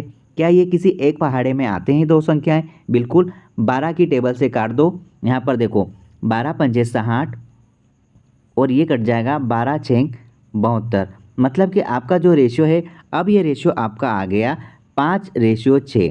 अब इस रेशियो के अनुसार आपको यहाँ पर लाभ प्रतिशत या हानि प्रतिशत की गणना है। यहाँ पर गणना आपको इस रेशियो के बाद आपको लाभ प्रतिशत या हानि प्रतिशत की गणना करना है। लेकिन यहाँ पर सिर्फ लाभ प्रतिशत बोला है, मतलब कि लाभ डेफिनेटली इस क्वेश्चन में लाभ हो रहा है। यदि कोई वस्तु आपके पास 5 रुपये की है, उसको 6 रुपये में अगर बेचेंगे तो डेफिनेटली 100% यहाँ पर 1 रुपये का प्रॉफिट हो रहा है, ठीक है, क्योंकि 1 रुपये ज़्यादा में बेची गई। अब देखिए जो 1 रुपये का प्रॉफिट हो रहा है, ये 1 रुपये का प्रॉफिट किस पर डिपेंड है? ये हमेशा कॉस्ट प्राइस पर डिपेंड है। और हमारे पास कॉस्ट प्राइस की वैल्यू कितनी है? 5। आप यहाँ पर बटे में 5 लिखोगे, यही आपका प्रॉफिट परसेंटेज निकलेगा। प्रतिशत निकालने के लिए आप 100 से मल्टीप्लाई करो और यही आपका आंसर है। 1/5 की वैल्यू क्या होती है? 20%। 20% इज करेक्ट आंसर। इस प्रकार से आप निकाल सकते हैं। या आप क्या करोगे, 5 की टेबल से इसको काटोगे तो आपके पास 20 आ जाएगा। बस यही आपका राइट आंसर है। Option number B is correct answer. इस प्रकार से आप क्वेश्चन सॉल्व कर सकते हैं रेशियो के माध्यम से भी। नेक्स्ट क्वेश्चन देखिए, यदि किसी वस्तु का क्रय मूल्य उसके विक्रय मूल्य का 90 है तब लाभ प्रतिशत क्या होगा, ये आपको निकालना है। देखिए ध्यान से समझना इसमें बोला क्या गया है। यहाँ पर देखिए उस वस्तु का जो क्रय मूल्य है, मतलब उस वस्तु का जो सीपी है, वो सीपी उस वस्तु के सेलिंग प्राइस मतलब एसपी पर डिपेंड है। बोला ये गया है कि उस वस्तु का क्रय मूल्य उसके विक्रय मूल्य का 90 है। मतलब पहले हमें विक्रय मूल्य मानना पड़ेगा, तभी तो हम बता सकते हैं कि क्रय मूल्य कितना है, ठीक है। मतलब माना कि यहाँ पर विक्रय मूल्य है 100, तो विक्रय मूल्य का 90 है, मतलब कि 100 का 90% कितना होगा? 90 ही तो होगा, ठीक है। तो आपने यहाँ पर बता दिया। यहाँ हम इसलिए ऐसा किया क्योंकि सीपी की वैल्यू एसपी पर डिपेंड थी। आपने यहाँ पर इस वैल्यू को बना दिया है। अब आपको लाभ प्रतिशत निकालना है। तो सबसे पहले अगर आप इसको रेशियो के माध्यम से सोल्व कर रहे हैं तो इस संख्या को सरल करो। ये हम दुविधा मोल लें, यहाँ पर 0 से 0 काटो। अगर आप बता सकते हैं कि अगर सीपी 9 है तो एसपी यहाँ पर 10 है, ठीक है। क्या आप बता सकते हैं कि यहाँ पर लाभ हुआ या हानि? डेफिनेटली लाभ हुआ है, क्योंकि 9 की वस्तु को आपने ज़्यादा में बढ़ाकर बेचा है, मतलब आपको हुआ है यहाँ पर फ़ायदा। फ़ायदा कितना हुआ है? हमें यहाँ पर फ़ायदा 1 रुपये का हुआ है। और 1 रुपये का फ़ायदा किस पर डिपेंड होता है? 1 रुपये का फ़ायदा यहाँ पर कॉस्ट प्राइस पर डिपेंड होता है, क्योंकि जब तक कॉस्ट प्राइस आपको पता नहीं होगी आप ना तो लाभ निकाल सकते हो, ना ही हानि निकाल सकते हो, और ना ही आप सेलिंग प्राइस निकाल सकते हैं, ठीक है। तो यहाँ पर जो 1 रुपये का जो लाभ हुआ है वो लाभ आपको प्रतिशत में फाइंड करना है। तो आप क्या करोगे, 1 रुपये का जो लाभ मिला है उसके बटे में कॉस्ट प्राइस लिखोगे। आपने लिखा 9, बस प्रतिशत निकालने के लिए 100 से मल्टीप्लाई किया, यही आपका उत्तर आ गया। और प्रॉफिट परसेंटेज की वैल्यू 1/9 जो है वो होता है 11 सही 1/9। अगर आपको डायरेक्ट याद है तो बहुत अच्छी बात है, वरना आप इसको सोल्व कर सकते हैं। 100 में 9 का भाग दोगे तो आपके पास ये वैल्यू आ जाएगी। ये आपका प्रॉफिट परसेंटेज वैल्यू है। Option number A is correct answer. एक विक्रेता 10 रुपये में 11 सेब के हिसाब से कुछ सेब खरीदता है तथा 11 रुपये में 10 सेब के हिसाब से बेचता है। उसका लाभ या हानि प्रतिशत ज्ञात कीजिए। ये नया टाइप का क्वेश्चन देखिए। यहाँ पर बोला है कि अगर आप मार्केट गए, आपने वहाँ से कुछ चीज़ें खरीदी है, तो वहाँ पर जो दुकानदार है उसने 10 रुपये में 11 सेब के हिसाब से पहले से खरीद के रखे थे और वो हमें बेच रहा है 11 रुपये में 10 के अनुसार। तो बताइए उसको लाभ हो रहा है या हानि हो रहा है? यहाँ पर आप इसको कुछ इस प्रकार लिखो कि यहाँ पर 10 रुपये में वो सेब खरीदे गए, ठीक है। कितने? 11, मतलब इधर आपने कीमत लिखी, इधर आप क्वांटिटी लिख रहे हैं, ठीक है, क्वांटिटी लिख रहे हैं आप। ये है आपका सीपी। और अब ये बोल रहा है कि आप यहाँ पर 11 रुपये में 10 सेब बेच रहे हैं, मतलब कि पहले 10 रुपये में 11 बेचे, अब यहाँ पर 11 रुपये में 10 की क्वांटिटी बेच रहा है, ठीक है। ये है आपका सेलिंग प्राइस, ऊपर है आपका कॉस्ट प्राइस। तो अभी हमको कैसे पता चलेगा? कि हम डायरेक्ट बता सकते हैं कि यहाँ पर 1 रुपये का फ़ायदा हो रहा है? नहीं, सबसे पहले यहाँ पर हमको इसकी क्वांटिटी बराबर करना पड़ेगी। अब क्वांटिटी बराबर करने के लिए हमें क्या करना पड़ेगा? दोनों का जो नंबर है, यहाँ पर 11 है, यहाँ पर 10 है, इन दोनों की वैल्यू को सेम करना है। हम क्या करेंगे, यहाँ पर नीचे वाली वैल्यू में हम ऊपर वाली वैल्यू का गुणा कर देंगे और ऊपर वाली वैल्यू में नीचे वाली संख्या का गुणा कर देंगे। तो देखो यहाँ पर भी 110 आ गया और यहाँ पर भी 110 आ गया, ठीक है। अब आपने यहाँ पर 10 का गुणा किया तो आपको डेफिनेटली यहाँ पर भी 10 का गुणा करना ही पड़ेगा, ठीक है। आपने यहाँ पर 11 का गुणा किया, मतलब आपको यहाँ पर 11 का गुणा करना है तो करना है। अब ये वैल्यू क्या बनी? यहाँ पर देखो, यहाँ पर कॉस्ट प्राइस आपका अब बना है यहाँ पर 100 रुपये और सेलिंग प्राइस यहाँ पर आपका कितना बना है? यहाँ पर बना है 121 रुपये। क्या आप बता सकते हैं कि अगर सेम क्वांटिटी है तो आप पैसे यहाँ पर कम ज़्यादा हो रहे हैं या नहीं? बिल्कुल हो रहे हैं। अब देखिए कॉस्ट प्राइस यहाँ पर 100 रुपये है, यहाँ पर सेलिंग प्राइस 121 है, कितने का डिफरेंस है? पहले ये देखो, लाभ या हानि? बिल्कुल लाभ। क्यों लाभ? क्योंकि 100 की वस्तु को 121 रुपये में बेचा गया, मतलब कि लाभ हो रहा है, प्रॉफिट हो रहा है। कितना प्रॉफिट हो रहा है? हमारे पास प्रॉफिट हो रहा है 121 रुपये, जो आया टोटल 100 रुपये के हिसाब से। तो हम यहाँ बोल सकते हैं कि हमारे पास टोटल यहाँ पर प्रॉफिट हो रहा है 21 रुपये का।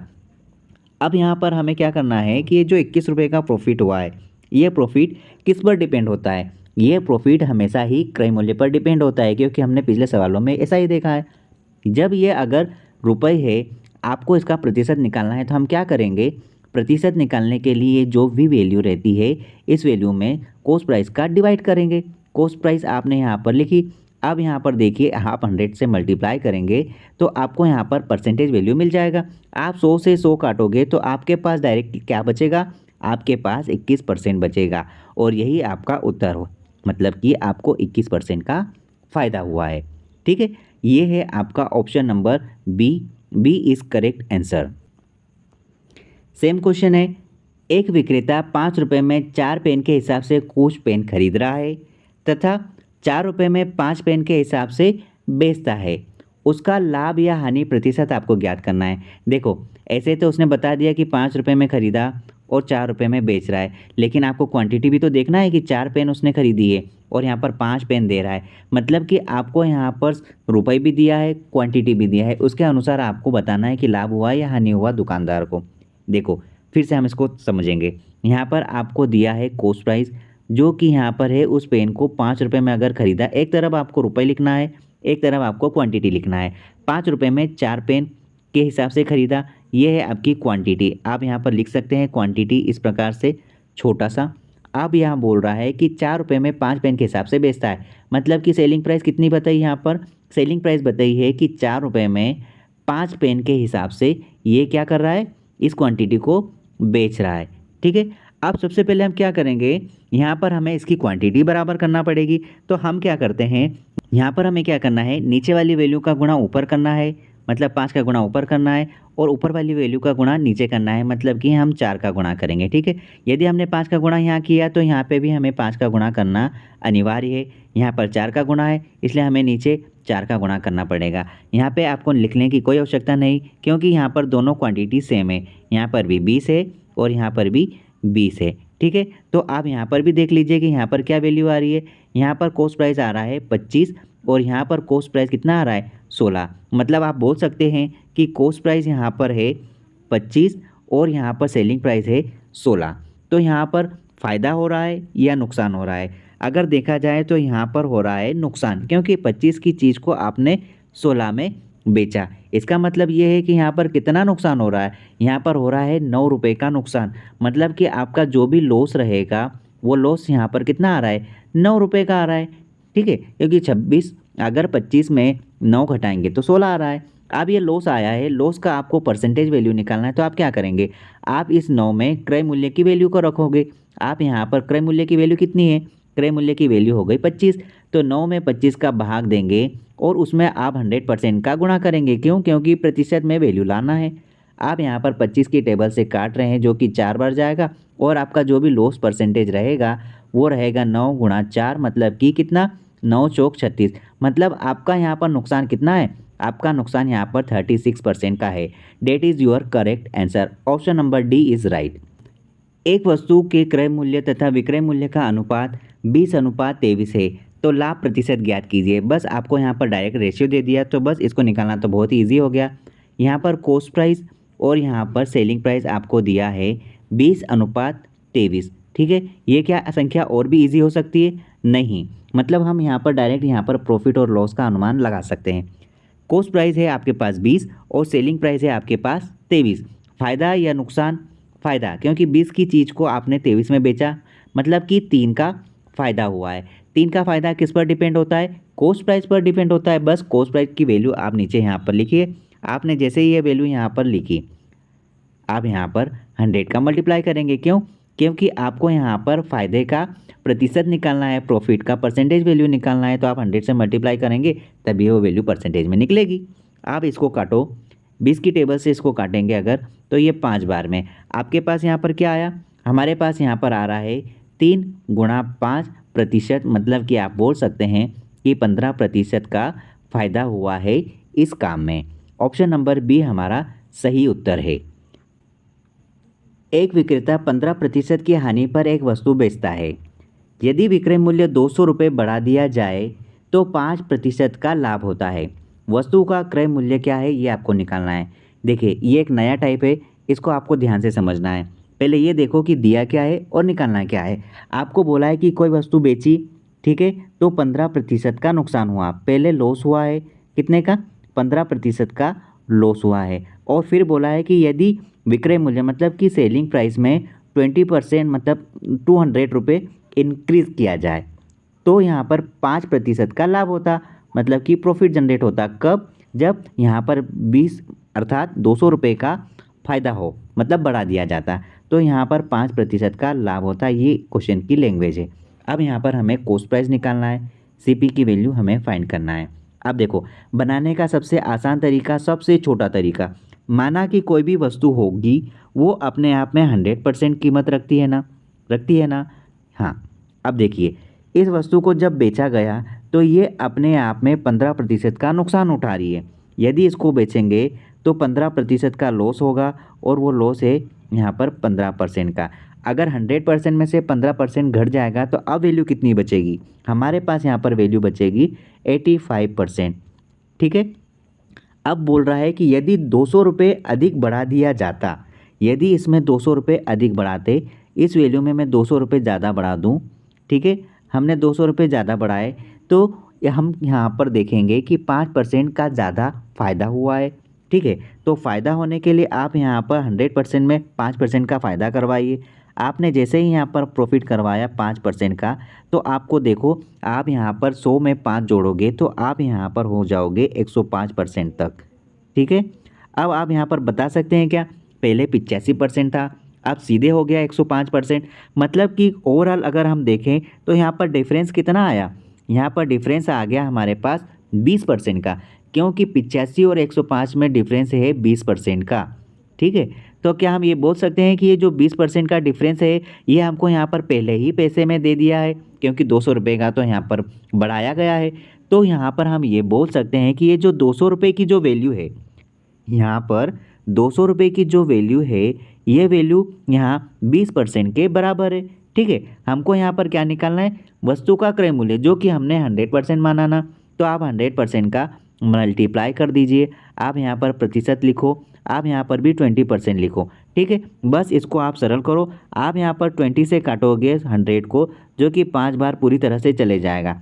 आपके पास यहाँ पर क्या बचा है? आपके पास यहाँ पर बचा है 200 गुणा 5, मतलब कि आप यहाँ बोल सकते हैं 200 गुणा 5 मतलब कि 1000 रुपये। और ये क्या आया? ये आपका कॉस्ट प्राइस आया है। ठीक है, यही आपका उत्तर है। Option number B is correct answer. A ने किसी वस्तु को 8000 रुपये में खरीदा। ए ने 10% लाभ पर बी को बेच दिया। बी ने उसे 20% की हानि पर सी को बेच दिया और सी ने उस वस्तु को कितने में खरीदा ये आपको बताना है। अब देखिए यहाँ पर हो क्या रहा है एक्चुअल में, ए ने कोई वस्तु खरीदी, उस वस्तु को 10% प्रॉफिट पर बेचा। किसको बेचा? ये बेचा है बी को, ठीक है। अब बी ने क्या करा, उस वस्तु को 20% की हानि पर बेचा, यहाँ पर नुकसान उठाया 20% का, और ये बेचा किसको? सी को। अब यहाँ पर आपको सी का वो वैल्यू बताना है जिस प्राइस पर सी ने खरीदा और बी ने बेचा। तो ये कीमत आप किस प्रकार निकालोगे? देखो ये एक प्रकार का पैटर्न चल रहा है, ए ने बी को दिया, बी ने सी को दिया और सी अगर डी को देता है तो वो वैल्यू बताना है जो आखिरी में दी गई है।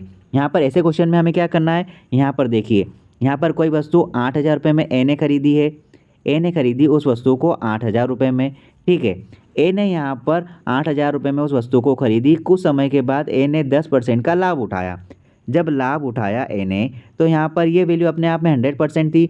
जब 10% का प्रॉफिट हुआ है उस वस्तु पर तो ये व्यक्ति इस वस्तु पर 110% का प्रॉफिट जनरेट कर रहा है, ठीक है। आप यहाँ पर 100 भी लिख सकते हैं, ठीक। अब यहाँ पर ये बी तक पहुँच गया, बी ने इस वस्तु को 20% हानि पर पहुँचाया, मतलब कि अब ये व्यक्ति इस वस्तु को हानि पर बेच रहा है, 20% की हानि हुई ना, तो आप यहाँ पर 100 में 20 का माइनस करोगे तो आपके पास आ जाएगा 80%। आप 80% इस प्रकार से लिख सकते हैं, बिल्कुल। अब आपको पूछा गया है कि ये जो भी वैल्यू रहेगा, ये वैल्यू सी को बेचा है तो सी ने कितने में खरीदा ये आपको बताना है। तो आप यहाँ पर इसको सरल कर लो। आप यहाँ पर देखिए 0 से 0 काटो, ठीक, ये 0 से एक 0 काटो, ये 0 से ये 0 काटो और ये 0 से आप ये 0 काटो। अब आपके पास जो भी बचा है आप यहाँ पर लिख सकते हैं। बस अब जो भी बच रहा है वो आपका कॉस्ट प्राइस रहेगा। आप इन तीनों का मल्टीप्लाई कर लीजिए, कितना आ रहा है? 80 गुणा 11 गुणा 8। अब आप एक काम करो, सबसे पहले आप 8 और 8 का गुणा करो, कितना आ रहा है? 8 और 2 64, ठीक है। यहाँ पर 10 का गुणा भी करना है जो आप यहाँ इस प्रकार लिख सकते हैं। आप यहाँ पर 11 का इस प्रकार लिख सकते हैं मल्टीप्लाई में। अब आप देखिए 0 का गुणा तो आप कर सकते हो, आखिरी में 0 लग जाएगा, लेकिन देखो आपको बताना ये है कि 11 से किसी भी संख्या का मल्टीप्लाई करना है तो आप 2 सेकंड में बता सकते हैं। कैसे? पहले आप लिखो यहाँ पर 4, ये लिख दिया, उसके बाद आपको इन दोनों संख्याओं को जोड़ना है। कितना हो रहा है? 6 और 4 10 की, शून्य लिखो, हासिल का आया आपके पास 1। अब तीसरा अंक लिखो, आपने पहले पहला अंक लिखा 4 आ गया, अब आपको यहाँ पर तीसरा अंक लिखना है 6। 6 में ये हासिल का जोड़ोगे तो आपके पास आ गया 7। बस ये आपका आंसर है। आप यहाँ पर लिखो 704 और यहाँ पर जो 0 रह गया है 10 का गुणा करना है, आप यहाँ पर 0 लगाइए, आपका यहाँ आंसर आ गया। आपका उत्तर है ऑप्शन डी, 7,040 रुपये, मतलब सी ने उस वस्तु को 7,040 रुपये में खरीदा। एक व्यक्ति 2,000 रुपये में एक साइकिल खरीदता है तथा 20% की हानि पर इसे बेच देता है। साइकिल का विक्रय मूल्य ज्ञात कीजिए। देखिए व्यक्ति ने साइकिल खरीदी, मतलब कि कॉस्ट प्राइस यहाँ पर है 2,000 रुपये, ठीक है। और आपको यहाँ पर बताया है कि जब इस व्यक्ति ने इस साइकिल को बेचा तो यहाँ पर आपके पास लॉस कितना हो रहा है? लॉस आपके पास हो रहा है 20% का, ठीक है। तो आपको यहाँ पर सेलिंग प्राइस निकालना है। आपको यहाँ पर सेलिंग प्राइस निकालना है तो आपको करना क्या रहेगा? आपको जो भी कॉस्ट प्राइस दिया है वो सीपी में आप सेलिंग प्राइस का मल्टीप्लाई करेंगे, ठीक है। हानि हो रहा ना, तो आप 100 में से हानि को घटाओगे, लॉस को घटाओगे, वही आपका परसेंटेज वैल्यू रहेगा। आप यहाँ पर इसका सेलिंग प्राइस निकालो। कॉस्ट प्राइस कितना है? आपके पास कॉस्ट प्राइस है यहाँ पर 2,000 रुपये। आप यहाँ पर 20% का हानि उठा रहे हैं इसको बेचने पर। आपने यहाँ पर हानि उठाई तो आपके पास ये वैल्यू अब कितनी रह गई? हमारे पास ये वैल्यू रह गई 80%। बस इसे आप सरल कर दीजिए। अगर आप देख पा रहे हैं तो प्रतिशत से मैं 2 0 काटूंगा, कोई सी भी 2 0 काट सकते हैं, लिखिए और एक ये आपके पास यहाँ पर वैल्यू क्या बची है? यहाँ पर वैल्यू बची है 20 गुणा 80। बस आप इसको सोल्व कर लो। यहाँ पर 2 0 का आप लिखो इस प्रकार से और 8 दूनी 16, मतलब कि आप बोल सकते हैं कि यहाँ पर सेलिंग प्राइस क्या है उस साइकिल का? 1,600 रुपये। मतलब आप बोल सकते हैं कि इसका विक्रय मूल्य यहाँ पर होगा 1,600 रुपये। यदि एक प्लाट 22,500 रुपये में बेचा जाता है तो इसके स्वामी को 20% की हानि होती है। 20% का लाभ प्राप्त करने के लिए एक प्लाट को किस मूल्य पर बेचा जाना चाहिए ये आपको निकालना है। देखिए आपको सेलिंग प्राइस दी है प्लॉट की सेलिंग प्राइस यहाँ पर दी है 22,500 रुपये, ठीक है। और यहाँ पर जब इसे बेचा गया इस प्लाट को इस कीमत पर तो यहाँ पर नुकसान हुआ है। नुकसान यहाँ पर कितना हुआ है? नुकसान यहाँ पर हुआ है 20% का। ठीक है, कहा यह गया है कि यहाँ पर यदि नुकसान की जगह यहाँ प्रॉफिट होता, कितना, यहाँ पर प्रॉफिट होता 20% का, तो बताइए उस दौरान यहाँ पर उस प्लाट की कीमत क्या होती, मतलब किस कीमत पर बेचा जाता। आपको निकालना है यहाँ पर सेलिंग प्राइस। बस इसे आप सरल कर लीजिए। देखिए यहाँ पर अगर ये सेलिंग प्राइस है कितना, 22,500, 22,500 ये है सेलिंग प्राइस। ठीक है, अब सेलिंग प्राइस पर लाभ और हानि की गणना बटे में होती है, ये आप गार्ड मान लो। आपने यहाँ पर इस वैल्यू को 100% माना है, 20% का नुकसान, मतलब यहाँ पर ये वैल्यू कितनी हो गई, ये वैल्यू रह गई है 80%। ठीक है, अब ये कहा जा रहा है कि 20% का लाभ प्राप्त करना होता है इस वैल्यू पर। ठीक है, तो 20% का लाभ प्राप्त करना, इसका मतलब ये हुआ, अर्थात 120% ये वैल्यू अपने आप में बनेगी। तो आप 120% का गुणा कर दो। आपको यहाँ पर गुणा करना है 120% का। आपने 120% का गुणा करा, बस इसको आप सरल करो, यही आपका उत्तर है। आप प्रतिशत से प्रतिशत को काटो। आपने यहाँ पर प्रतिशत से प्रतिशत काटा, या तो आप 4 की टेबल से काट सकते हैं, मतलब 40 की टेबल से। 40 दूना 80 और 40 दिया 120। आपने यहाँ पर 3 बार काट दिया। क्या आप 2 की टेबल से भी काट सकते हैं? बिल्कुल, आप 2 की टेबल से इसको काटो। आप 2 की टेबल से काटोगे तो 22 चले जाएगा 11 बार, और 5 चले जाएगा 2 बार, एक हासिल का बचेगा तो 10 बनेगा। आप इसको 5 बार लिखो और 0 का 0 लिखो। आपके पास यहाँ पर क्या वैल्यू बनी, 11250, जिसमें आपको 3 का मल्टीप्लाई करना है। आप मल्टीप्लाई करें, 3 शून्य शून्य, 3 5 15 के 5, हासिल का आया 1, 3 दूना 6 और 1 7, 3 एकम 3 और आ गया 3 एकम 3, मतलब कि 33,750 आपका उत्तर होगा। यहाँ पर कौन सा आंसर सही है, यहाँ पर होगा 33,750। इसका मतलब ऑप्शन नंबर डी आपका सही उत्तर है। किसी वस्तु को 144 रुपये में बेचने पर उतने ही प्रतिशत लाभ होता है जितना उस वस्तु का क्रय मूल्य है। उस वस्तु का क्रय मूल्य ज्ञात कीजिए। देखिए, ऐसे क्वेश्चंस को करने के लिए आप ऑब्जेक्टिव का सहारा लोगे तो ज़्यादा इजी पड़ेगा। देखो, आपके ऑब्जेक्टिव है 80, 90, 70, 60। आपको यहाँ पर करना क्या है, आपको यहाँ पर एक ऑब्जेक्टिव उठाना है। आप सीक्वेंस से उठा लो या फिर कहीं से भी उठा सकते हैं। आपने लिया जैसे कि 80, तो आप यहाँ पर कॉस्ट प्राइस मान रहे हैं कि जैसे कि आपने यहाँ पर लिया 80, जैसे माना कि आपने यहाँ पर कॉस्ट प्राइस माना 80। ठीक है, 80 माना। अब बोला गया ये है कि इस वस्तु का 80, जैसे जैसे कि आपने माना किसी वस्तु का कॉस्ट प्राइस 80 है। अब क्या कहा कि उसका लाभ प्रतिशत उतना ही होगा जितना कि क्रय मूल्य है।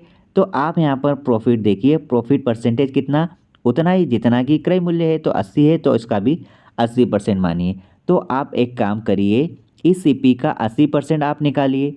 कितना हो रहा है, आप 80% निकालोगे और सीपी में जोड़ दो तो आपका सेलिंग प्राइस होना चाहिए, क्योंकि उतना प्रॉफिट हो रहा है, उतना बढ़ा के बेच रहा है। तो सीपी कितना है, 80 है।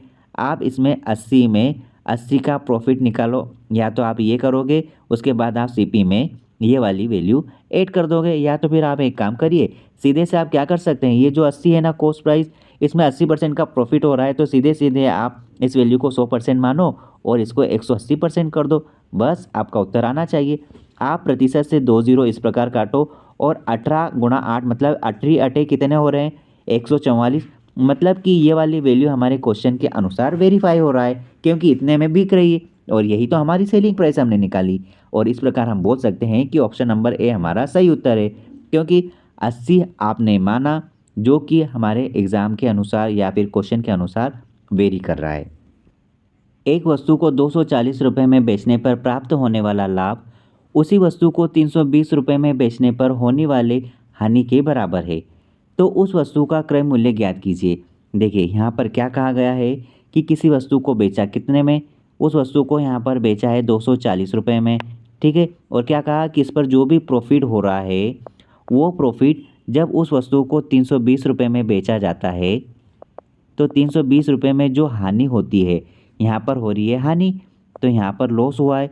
ये जो लाभ और जो हानि है, ये दोनों एक दूसरे के बराबर है। तो आपको निकालना क्या है, आपको निकालना है कॉस्ट प्राइस।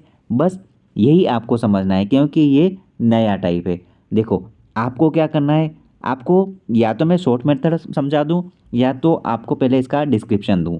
देखो, पहले मैं आपको इसका डिस्क्रिप्शन दूँगा, फिर इसको आपको मैं शॉर्ट तरीके से बताऊँगा। देखो, कोई वस्तु है, आपने इसको बेचा, सेलिंग प्राइस है, जो कि सेलिंग प्राइस कितनी है 240 है। 240 में बेचने पर क्या हुआ, लाभ हुआ।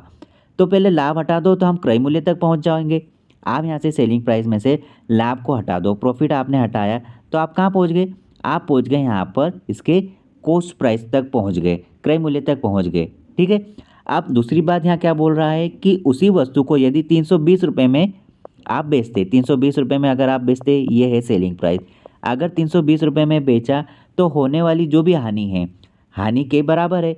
तो आप 320 में बेच रहे हैं तो क्रय मूल्य आप कैसे निकालोगे, कम से कम आपको सेलिंग प्राइस में हानि को जोड़ना पड़ेगा, तो कम से कम उसकी वैल्यू तो आएगी। तो आपको यहाँ पर लॉस को जोड़ना है, तब जाके वह क्रय मूल्य के बराबर आएगा। मतलब कुल मिला के हमको क्रय मूल्य तक वो वैल्यू लाना है। 240 में बेचा तो लाभ हुआ, तो हम लाभ को घटाएंगे, हम देख लेते हैं कि यार उसकी कीमत क्या है, हमने देख ली। अब यहाँ पे देखो 320 रुपये में बेचा तो यहाँ पर नुकसान हो रहा है, तो कम से कम हम यहाँ पर नुकसान को जोड़े, क्रय मूल्य तक तो आए, बस यही करना है। अब कहा ये गया है कि यहाँ पे जो प्रॉफिट है और जो लॉस है, ये वैल्यू अपने आप में बराबर है। मतलब मैं इन दोनों वैल्यू को एक्स मान लूँ। ठीक है, एक्स माना, देखो एक तरफ माइनस में है, एक तरफ प्लस में है, तो मैं इन दोनों वैल्यू को एक साइड ले जाता हूँ। आप यहाँ पर इसको भी हटा सकते हैं क्योंकि ये दोनों एक दूसरे के बराबर हो गए हैं। अब ये दोनों वैल्यू एक दूसरे के बराबर आप इस प्रकार से लिख लो। तो यहाँ पर आप इधर लाओगे तो 2x हो जाएंगे।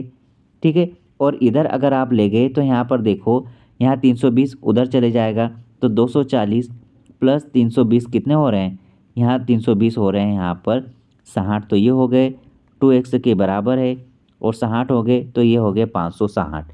ठीक है, 560 में आप 2 का भाग दोगे तो आपके पास एक्स की वैल्यू क्या आएगी, आपके पास एक्स की वैल्यू 280 आ जाएगी। बस यही आपका उत्तर है, ये इसका तरीका है। लेकिन अब हम इसको समझेंगे एक छोटे से तरीके के रूप में। यहाँ पर हमें करना क्या है, जब अगर आपको बोल दिया जाए कि यहाँ पर कोई वस्तु बेच रहे हैं तो लाभ हो रहा है, और किसी वस्तु को फिर दूसरे तरीके से दूसरे मूल्य पर बेचा जाए तो हानि हो रही है, लेकिन ये जो लाभ और हानि दोनों ही बराबर डिजिट है, या फिर दोनों बराबर कीमत रख रहे हैं। ठीक है, जितना फ़ायदा हुआ है उतना नुकसान भी हो रहा है। तो यहाँ आपको क्रय मूल्य निकालना है, तो आप क्या करेंगे, आपको सीपी निकालना है ना, तो आप इन दोनों वैल्यू को जोड़ोगे। आपको 240 को जोड़ना है 320 के साथ, आप यहाँ पर जोड़ो और सीधे आप 2 का भाग दे दो, और जो भी उत्तर आता है वही आपका कॉस्ट प्राइस रहेगा। मतलब यहाँ पर आपका उत्तर आ गया 280 रुपये। आप ये मेथड से कर सकते हैं। हालांकि इस क्वेश्चन में छोटा सा करेक्शन है, लेकिन अभी आप इस मेथड से करो, ये मेथड पूरी तरह से सही है। यहाँ पर सिर्फ डिजिट गलत है। क्यों, जैसे कभी अगर 240 में अगर बेचेगा तो उसको यहाँ नुकसान होना चाहिए, और यहाँ पर 320 में बेचेगा तो यहाँ फ़ायदा होना था। बस ये वैल्यू एक दूसरे के साथ चेंज हो गई है, बाकी मेथड यही रहेगा। 25 वस्तुओं का क्रय मूल्य 20 वस्तुओं के विक्रय मूल्य के बराबर है, तो लाभ और हानि प्रतिशत आप निकाल सकते हैं कि क्या लाभ हो रहा है, क्या हानि हो रहा है। यहाँ पर जैसा बोला है आप वैसा लिखते चलिए। 25 वस्तुओं का क्रय मूल्य आप लिखो, 25 वस्तुओं का क्रय मूल्य। ठीक है, 20 वस्तुओं के विक्रय मूल्य के बराबर है ना, आप लिखो बराबर है 20 वस्तुओं के सेलिंग प्राइस के। ठीक है, अगर ये कट रहा है तो आप बिल्कुल काट सकते हैं, और अगर नहीं कट रहा है तो आप ना काटें। आप यहाँ 5 की टेबल से आराम से काट दो। 5 की टेबल से जा रहा है 5 बार, और ये 5 की टेबल से जा रहा है 4 बार। तो क्या आप ये बोल सकते हैं कि 5 का जो सीपी है वो 4 के एसपी के बराबर है। मतलब अर्थात बोलने का तात्पर्य ये है कि 5 वस्तुओं का क्रय मूल्य 4 वस्तुओं के विक्रय मूल्य के बराबर है। ठीक है, हम एक काम करते हैं, क्रय मूल्य और विक्रय मूल्य को एक साइड करते हैं। यहाँ है क्रय मूल्य और विक्रय मूल्य हम इधर ला रहे हैं, तो देखो यहाँ पर ये गुणा में कन्वर्ट है ना, आप यहाँ पर भाग में इसके बटे में लाओगे। आप यहाँ पर 4 को रहने दें और 5 इधर गुणा में है तो इधर आ जाएगा, तो ये इसके बटे में हो जाएगा। ठीक है, अब आप बोल सकते हैं क्या कि यहाँ पर कॉस्ट प्राइस 5 है, मतलब कोई वस्तु 4 रुपये की है, उसको यदि मैं 5 रुपये में बेचता हूँ तो क्या मेरे को फ़ायदा होगा या नुकसान होगा। मेरे को यहाँ पर फ़ायदा होगा। कितने का फ़ायदा होगा, मेरे को यहाँ पर 1 रुपये का फ़ायदा होगा, और ये 1 रुपये का फ़ायदा याद रखना क्रय मूल्य पर डिपेंड होता है। 1 रुपये का फ़ायदा हो रहा है जो कि क्रय मूल्य पर डिपेंड है, तो मैंने यहाँ पर क्रय मूल्य की वैल्यू लिखी यहाँ पर 4। ठीक है, आप इसका प्रतिशत निकालोगे तो आप यहाँ पर 100% से मल्टीप्लाई करोगे और ये आपका प्रॉफिट निकला है। आपको प्रॉफिट परसेंटेज निकालना है क्योंकि कम में ख़रीदा, 4 मतलब कम में ख़रीदा और 5 में मतलब कि ज़्यादा में बेच दिया। आप बता सकते हैं 1/4 की वैल्यू क्या होगी। आपको नहीं पता हो तो आप डायरेक्ट काट भी सकते हैं। 4 एकम 4 और कट जाएगा 4 दूनी 8 और 4 पंजे 20, मतलब कि 25% आपका उत्तर आया जो कि प्रॉफिट है। डेट मीन्स ऑप्शन ए आपका सही उत्तर है। इस प्रकार से आप इस क्वेश्चन को सोल्व कर सकते हैं। नेक्स्ट टाइप देखिए, एक बेईमान दुकानदार गलत बात का प्रयोग करता है। वो 1 किलोग्राम की जगह 800 ग्राम तोलता है तो लाभ प्रतिशत क्या होगा, ये हमें फाइंड करना है। देखिए, ये एक बेईमान दुकानदार की कहानी है कि वह गलत बाट का, गलत वज़न का इस्तेमाल करता है। करता क्या है वो सामान देने के लिए 1 किलोग्राम मतलब कि जो 1000 ग्राम है, इस 1000 ग्राम की जगह वो यहाँ कस्टमर को 800 ग्राम का सामान दे रहा है। इसका मतलब क्या हुआ कि वो यहाँ पर 200 ग्राम की चोरी कर रहा है। उसने यहाँ पर 200 ग्राम की चोरी करी। कैसे? क्योंकि उसको 1000 ग्राम की जगह उसने 800 ग्राम सामान दिया, मतलब कि 200 ग्राम उसने चोर लिया। अब ये 200 ग्राम कब चोरा? जब उसने 800 ग्राम सामान उसे बेचना हुआ। ठीक है, मतलब हम ये बोल सकते हैं ये जो 200 ग्राम मार्जिन निकाला उसने, ये तभी निकाला जब यहाँ पर 800 ग्राम चीज़ बेची गई है।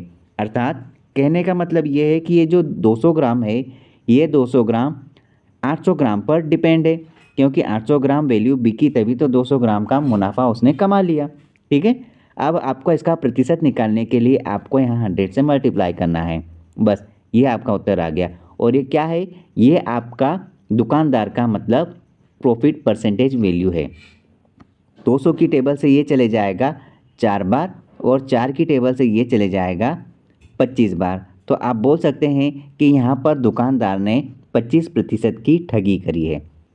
ये एक नया टाइप देखिए, एक व्यक्ति 19,800 रुपये प्रति मशीन की दर से 2 मशीन बेचता है।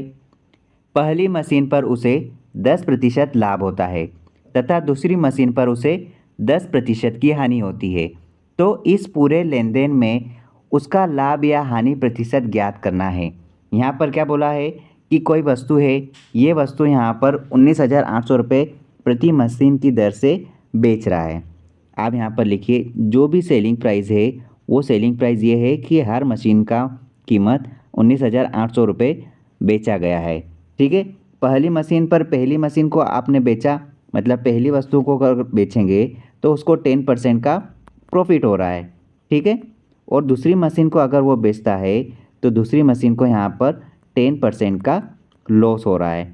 ठीक है, ये क्वेश्चन में बोला गया है। तो ये जो भी लेन देन है, इस लेन देन में उसको लाभ हुआ या हानि हुआ। तो याद रखना कि जब 2 वस्तु बेचे जो कि समान मूल्य की हो, देखो ये पहली वाली वस्तु भी 19,800 की है और दूसरी वाली जो वस्तु है वो भी 19,800 की है। जब 2 वस्तु बेचे तो समान लाभ या हानि प्रतिशत होता है। यहाँ पर देखिए वही लाभ हो रहा है 10% का और उतना ही यहाँ पर नुकसान हो रहा है 10% का। ऐसी कंडीशन में हमेशा लॉस होता है। क्या होता है? ऐसी कंडीशन में हमेशा लॉस ही होता है। ठीक है, तो आपको लॉस का परसेंटेज वैल्यू ही निकालना होता है। आप कैसे निकालोगे? आप क्या करोगे, यहाँ पर देखो 2 बार 10-10 दिया है, एक 10 का प्रॉफिट और एक 10 का लॉस। आप क्या करोगे, आप यहाँ पर 10 लिखोगे और 10 की पावर 2 करोगे। ठीक है, 10 की पावर 2 किया और आपको बटे में याद रखना 100 से भाग देना है। देखो ये जो 10 है, ये वो वैल्यू है जो कि सेम यहाँ पर प्रॉफिट भी हो रहा है और लॉस भी हो रहा है। उस हिसाब से आपको इस 10 का स्क्वायर करना है और बटे में आपको याद रखना है हमेशा 100 का ही भाग देना है। ठीक है, आप इसको सरल करेंगे। यदि आप इसको सरल करोगे तो आपका उत्तर डायरेक्ट यहाँ पर 1 ही आएगा, क्योंकि 100 से 100 कटेगा तो आपके पास जो लॉस की जो वैल्यू आएगी, लॉस परसेंटेज, वो लॉस परसेंटेज रहेगा 1%। मतलब उसको 1% का नुकसान हुआ है। ऑप्शन नंबर सी हमारा सही उत्तर है।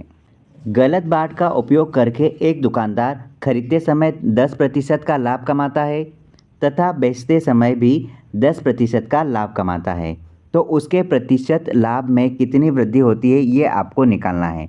इस बात को आप ध्यान से समझो कि कोई व्यक्ति है, दुकानदार है, वो गलत बात का उपयोग कर रहा है। यहाँ पर वो व्यक्ति जब खरीदता है तो 10% का प्रॉफिट यहाँ कमा रहा है जब वो खुद खरीद रहा है, मतलब कॉस्ट प्राइस में 10% का प्रॉफिट यहाँ कमा रहा है।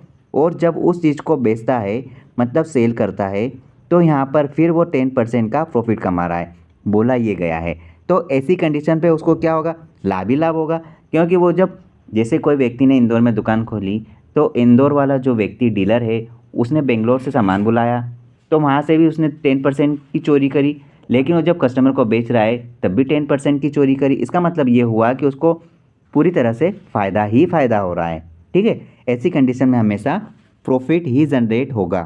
ठीक है, तो आपको यहाँ पर प्रॉफिट परसेंटेज निकालना है। तो आप क्या करेंगे, अगर आप कोई भी व्यक्ति किसी भी प्रकार की वस्तु सामग्री को खरीदते हैं तो वो अपने आप में प्रोडक्ट हमेशा 100% वैल्यू रखता है ना। बस आप यही मानो, अगर 100% वैल्यू रखता है, जब उसने उसको पहले से ख़रीदा, कहीं से बेंगलोर से ख़रीदा, तो वो वैल्यू 100% की जगह 110% आ गया, क्योंकि 10% का तो उसने घपला वहाँ पे कर लिया, फ़ायदा वहाँ कमा लिया। तो ये वैल्यू अपने आप में कितनी हो जाएगी, ये 110% वो वैल्यू हो गई। ठीक है, उसके बाद कहा कि बेचते समय भी ये वैल्यू 10% प्रॉफिट पर बेची गई, मतलब कि जो भी वैल्यू अब रहेगी उसको 10% प्रॉफिट पे, मतलब कि 10 बढ़ा दो, मतलब कितना हो गया, फिर वापस ये 110% पर बेच दिया। तो आप इसको इस प्रकार से लिख सकते हैं। ठीक है, अब देखिए यहाँ पर डिफरेंस कितने का है, आप इसे सरल कर लो। यहाँ पर देखिए 110 भाग 100 गुणा 110 भाग 100। आप एक ज़ीरो से एक ज़ीरो काटो, दूसरी ज़ीरो से एक ज़ीरो काटो, आपके पास यहाँ पर क्या बचा, 11 गुणा 11, मतलब कि 1 to 1, और डिवाइड में है 100। आप अगर 100 को हटाओगे तो क्या आप इसको ऐसा लिख सकते हैं, 1 to 1 परसेंटेज।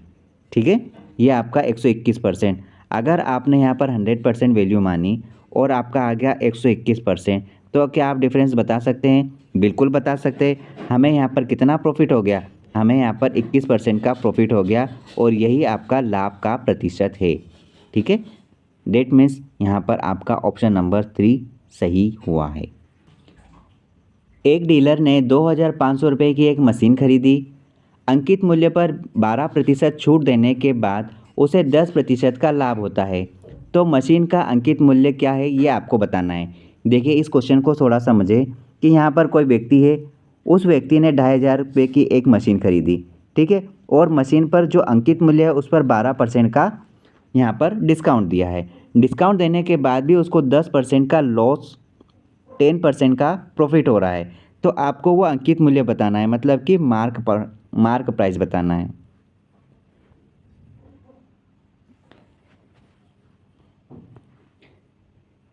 एक डीलर ने 2,500 रुपये की एक मशीन खरीदी। अंकित मूल्य पर 12% छूट देने के बाद उसे 10% का लाभ होता है। तो मशीन का अंकित मूल्य ज्ञात करना है। देखिए जैसे कोई वस्तु है, 100 रुपये की वस्तु है, इस 100 रुपये की वस्तु पर 12% की हम छूट देंगे। यदि मैंने 100% वैल्यू मानी, इस पर मैं 12% की छूट दे रहा, मतलब कि डिस्काउंट दे रहा हूँ। तो आपने जैसे ही 12% की छूट दी है, तो ये वैल्यू अब कितनी रह गई, ये वैल्यू अब रह गई है 88%, क्योंकि 12% घट गया। ठीक है, 88%। लेकिन कहा जा रहा है कि छूट देने के बाद भी 10% का लाभ होता है। तो छूट देने के बाद भी 10% का लाभ हो रहा है, इसका मतलब ये हुआ कि वो जो वस्तु जो 100% थी उस पर 10% का लाभ हो रहा है। तो ये वस्तु अब कितनी हो गई है, ये वस्तु अभी 110% हो गई ना, क्योंकि 10% का प्रॉफिट हो गया है। तो अब आप देख लीजिए कि डिफरेंस कितना आ गया यहाँ पर, 88% था, उसको बेचने के बावजूद भी 10% का प्रॉफिट हो गया, ये बोलना चाह रहा है। लेकिन मेन आप डायरेक्ट यहाँ पर उत्तर इस प्रकार निकाल सकते हैं कि मशीन का जो मार्क प्राइस रहेगा, MRP रहेगी, वो यहाँ पर देखिए 2,500 लिखिए। ठीक है, उसमें आप क्या करोगे, पहले 12% की छूट, मतलब कि ये जो भी मूल्य है इसमें 12% की छूट, मतलब कि आपको छूट हमेशा बटे में लिखना है। तो ये वैल्यू कितनी रह गई, ये वैल्यू रह गई 88%। ठीक है, क्या बोला है, 88% होने के बावजूद भी वो 10% का प्रॉफिट जनरेट कर रहा है। तो आप जो प्रॉफिट होगा वो आप ऊपर लिखोगे 110%। बस आप इसको सरल कर लो, आपका आंसर आ गया। प्रतिशत से प्रतिशत काटेंगे, 2 की टेबल से आप यहाँ पर काटोगे 44 टाइम्स। आपने 44 टाइम्स काटा तो यहाँ पर कितना हो गया, ये हो जाएगा 55। आप इस प्रकार इस साइड लिख लीजिए, 55 हो गया। आप इसको फिर काटो, कौन से, यहाँ पर 2 की टेबल से काटोगे तो 22 बार कटेगा, ठीक है। ये 2 की टेबल से जाएगा तो 12 दूना 24 और ये 5 आ जाएगा, ये 0 का 0 रहेगा। ये फिर कटेगा कितनी बार, ये 11 की टेबल से 2 बार काट लो आप, और ये 11 की टेबल से 5 बार काट लो, ठीक है। आपने 2 की टेबल से 1 बार काटा तो ये 2 की टेबल से कितनी बार जाएगा, देखो 6 बार तो कंप्लीट जाएगा। फिर आ जाएगा 2 बार, 2 दूनी 4, 1 बचा, यहाँ बन जाएगा 10, तो ये चले जाएगा 5 बार, मतलब 625। आपके पास यहाँ पर क्या बचा है, देखिए हमारे पास यहाँ पर बचा है 625 गुणा 5। बस इसको आप सोल्व कर लो। 55 25 के 5 हासिल का है 2, 5 दूना 10 और 2 12 के 2 हासिल का आया 1, 6 पंजे 30 और 1 31। मतलब कि आपके पास है 3125 रुपये। ये आपका आंसर है और ये क्या है, ये मार्क प्राइस है 3125। ऑप्शन नंबर डी हमारा सही उत्तर है। एक व्यापारी ने 4500 रुपये में एक घड़ी खरीदी। वह घड़ी पर इस प्रकार से मूल्य अंकित करता है कि 10% छूट देने के बावजूद भी उसे 20% का लाभ होता है। घड़ी का अंकित मूल्य ज्ञात कीजिए। देखिए यहाँ पर घड़ी कितने में खरीदी, घड़ी का मूल्य है 4500 रुपये। इतने में घड़ी खरीदी, मतलब कि ये क्या है, ये है कॉस्ट प्राइस, सीपी है, ठीक है। इस पर उसने इस प्रकार से मार्क प्राइस मतलब अंकित मूल्य अंकित किया है कि 10% का इसमें डिस्काउंट दिया है। इस वैल्यू पर 10% का डिस्काउंट दिया है, ठीक है। डिस्काउंट अलग होता है, लॉस अलग होता है। डिस्काउंट मतलब कि छूट, 10% की छूट देने के बाद भी ये जो चीज़ है इसको बेचने पर सेलिंग प्राइस जो भी आई उस पर 20% का लाभ हो गया है। ये है हमारे क्वेश्चन की मेथड। लेकिन हमको करना कैसे, देखो क्रय मूल्य दिया है ना, कितना है 4500, 4500 ये क्रय मूल्य है। इसको इस प्रकार से यहाँ अंकित मूल्य रखा है कि ये जो 4500 की जो कीमत है, इस कीमत पर 10% का डिस्काउंट दिया तो ये वैल्यू कितनी रह गई, ये वैल्यू अपने आप में 90% रह गई, ठीक है। 90% रह गए। लेकिन 90% होने के बाद भी उसको जब बेचा गया तो वो यहाँ पर 20% का लाभ दे गया, ठीक है। तो लाभ हम कहाँ लिखेंगे, लाभ हमको ऊपर लिखना है यहाँ पर इस प्रकार से। 20% मतलब कि 120% करेंगे हम, क्योंकि हम 100% को रिस्पेक्टिव मानकर यहाँ डिस्काउंट निकाल रहे हैं और प्रॉफिट जनरेट कर रहे हैं। आपने प्रतिशत से प्रतिशत काटा, आप यहाँ पर 45 की टेबल से काटो। 45 एकम 45 और 00, 45 दूना 90, ये आ गया, ठीक है। आप 2 की टेबल से काटोगे तो यहाँ पर कितना आ जाएगा, यहाँ पर 60 आ जाएगा। मतलब आप बोल सकते हैं कि यहाँ पर मार्क प्राइस कितनी है। यहाँ पर देखिए आपने जो भी निकाला है ये mark price MRP is equal to यहाँ पर हो गया 600, 6000 होगा, 600 नहीं होगा, क्योंकि 100 गुणा 6 0 6000 होता है। इस प्रकार आप बता सकते हैं कि आपका उत्तर क्या है, 6000 रुपये। जो कि यहाँ पर ऑप्शन नहीं है तो आप बोल सकते हैं इनमें से कोई नहीं। लेकिन 6 के पास भी कोई ऐसी कोई वैल्यू नहीं दिख रही तो आप बोल सकते हैं इसका उत्तर 6000 रुपये होगा। ऑप्शन नंबर ई हमारा सही उत्तर है। नेक्स्ट क्वेश्चन देखिए, किसी वस्तु पर 10%, 20% और 25% की उत्तरोत्तर छूट से वस्तु की कीमत कितनी कम हो जाएगी, ये आपको बताना है। देखिए कोई वस्तु होगी अपने आप में 100% वैल्यू रखती है, ठीक है।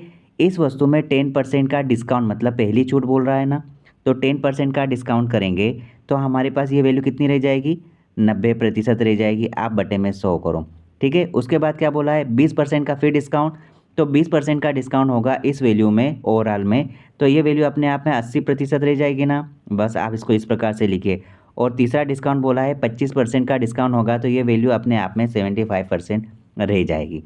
बस आप इसे सरल कर लो, इस 100 से ये 100 चले जाएगा। उसके बाद ये सारी वैल्यू परसेंटेज में है। यहाँ पर 2 0 से आप 2 0 इस प्रकार से काट दो। आपके पास यहाँ पर 75/100 बचा है। आप यहाँ पर 25 की टेबल से काटोगे 3 बार, ये कट जाएगा 4 बार। 4 की टेबल से ये चले जाएगा 8, 2 बार। और अब आपके पास क्या बचा है, आपके पास बचा है 9 गुणा 2 गुणा 3। इसका मतलब क्या हुआ, 9 दूनो 18, 18 दिया 54, मतलब कि 54% आया है। लेकिन ये 54% अभी आपका उत्तर नहीं आया, ये छूट दी गई है 54% की। छूट देने के बाद वो वस्तु कितनी रह गई है, वो वस्तु यहाँ पर आप क्या करोगे, यहाँ पर कितनी कम हो जाएगी, 100 में से आप 54 को माइनस कर दोगे, क्योंकि ये पूरा का पूरा अपन ने परसेंटेज में निकाला है। तो 100 में से 54 चले जाएंगे तो आपके पास 46% की कमी आ गई। ऑप्शन नंबर ए आपका सही उत्तर है। ये नए टाइप देखिए, एक दुकानदार 15 किलो चावल 30 रुपये प्रति किलोग्राम की दर से खरीदता है तथा 25 किलो चावल 20 रुपये प्रति किलोग्राम की दर से खरीदता है। दोनों चावल को एक साथ मिलाकर मिश्रण को वह 27 रुपये प्रति किलोग्राम की दर से बेचता है, तो उसका प्रतिशत लाभ ज्ञात कीजिए। देखिए, ऐसे सवालों को हमें किस प्रकार बनाना होगा।